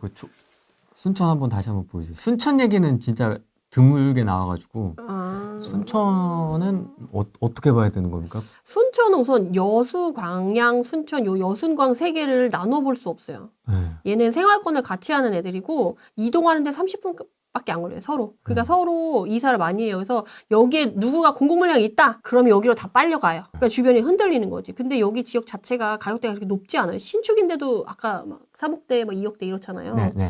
그러니까 이게 상승해도 10%, 20% 상승해도 뭐 3천, 4천이고 필요 비용 들이면 얼마 날라가고 하면 세금 내고 하면 남는 게 그렇게 많지 않아서 사실 여기서 쉽지가 않은데 문제는 이제 순천이 이렇게 돼 있어요. 그래서 사실 이제 조례동, 구도심입니까? 네네네, 용담동 이런 데로 이제 사람들이 이제 갭 투자로 많이 들어갔었죠. 근데 여기서 뭐 500대기, 1000대기, 뭐 2000대기 하러 들어갔는데 뭐 아까 말씀드린 뭐 서산, 뭐 익산, 뭐 이런 데들이 이 여순광 이런 거 자체가 다 그런 가격대에 그런 갭을 보고 들어갔는데 역전세나 이렇게 흔들릴 때 변동폭이 크지 않으니까 조금만 흔들려도 마이너스 이래서 쉽지가 않은데 그나마 좀 신축급으로 들어가셔서 그래도 손해 안 보시고 좀 된 게 아니신가 이런 생각이 듭니다.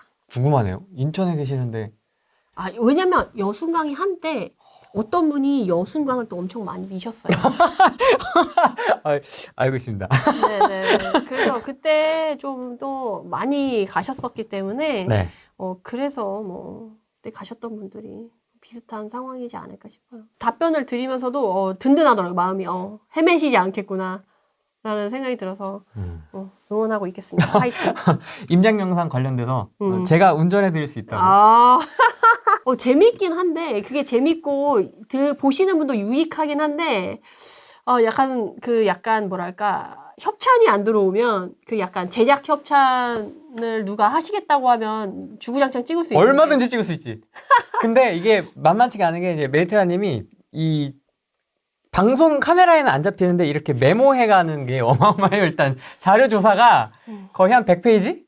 막 그 대본이랑 필요 정보 같은 걸 이렇게 필기까지 하죠. 필사를 해요. 또 연필로 이렇게.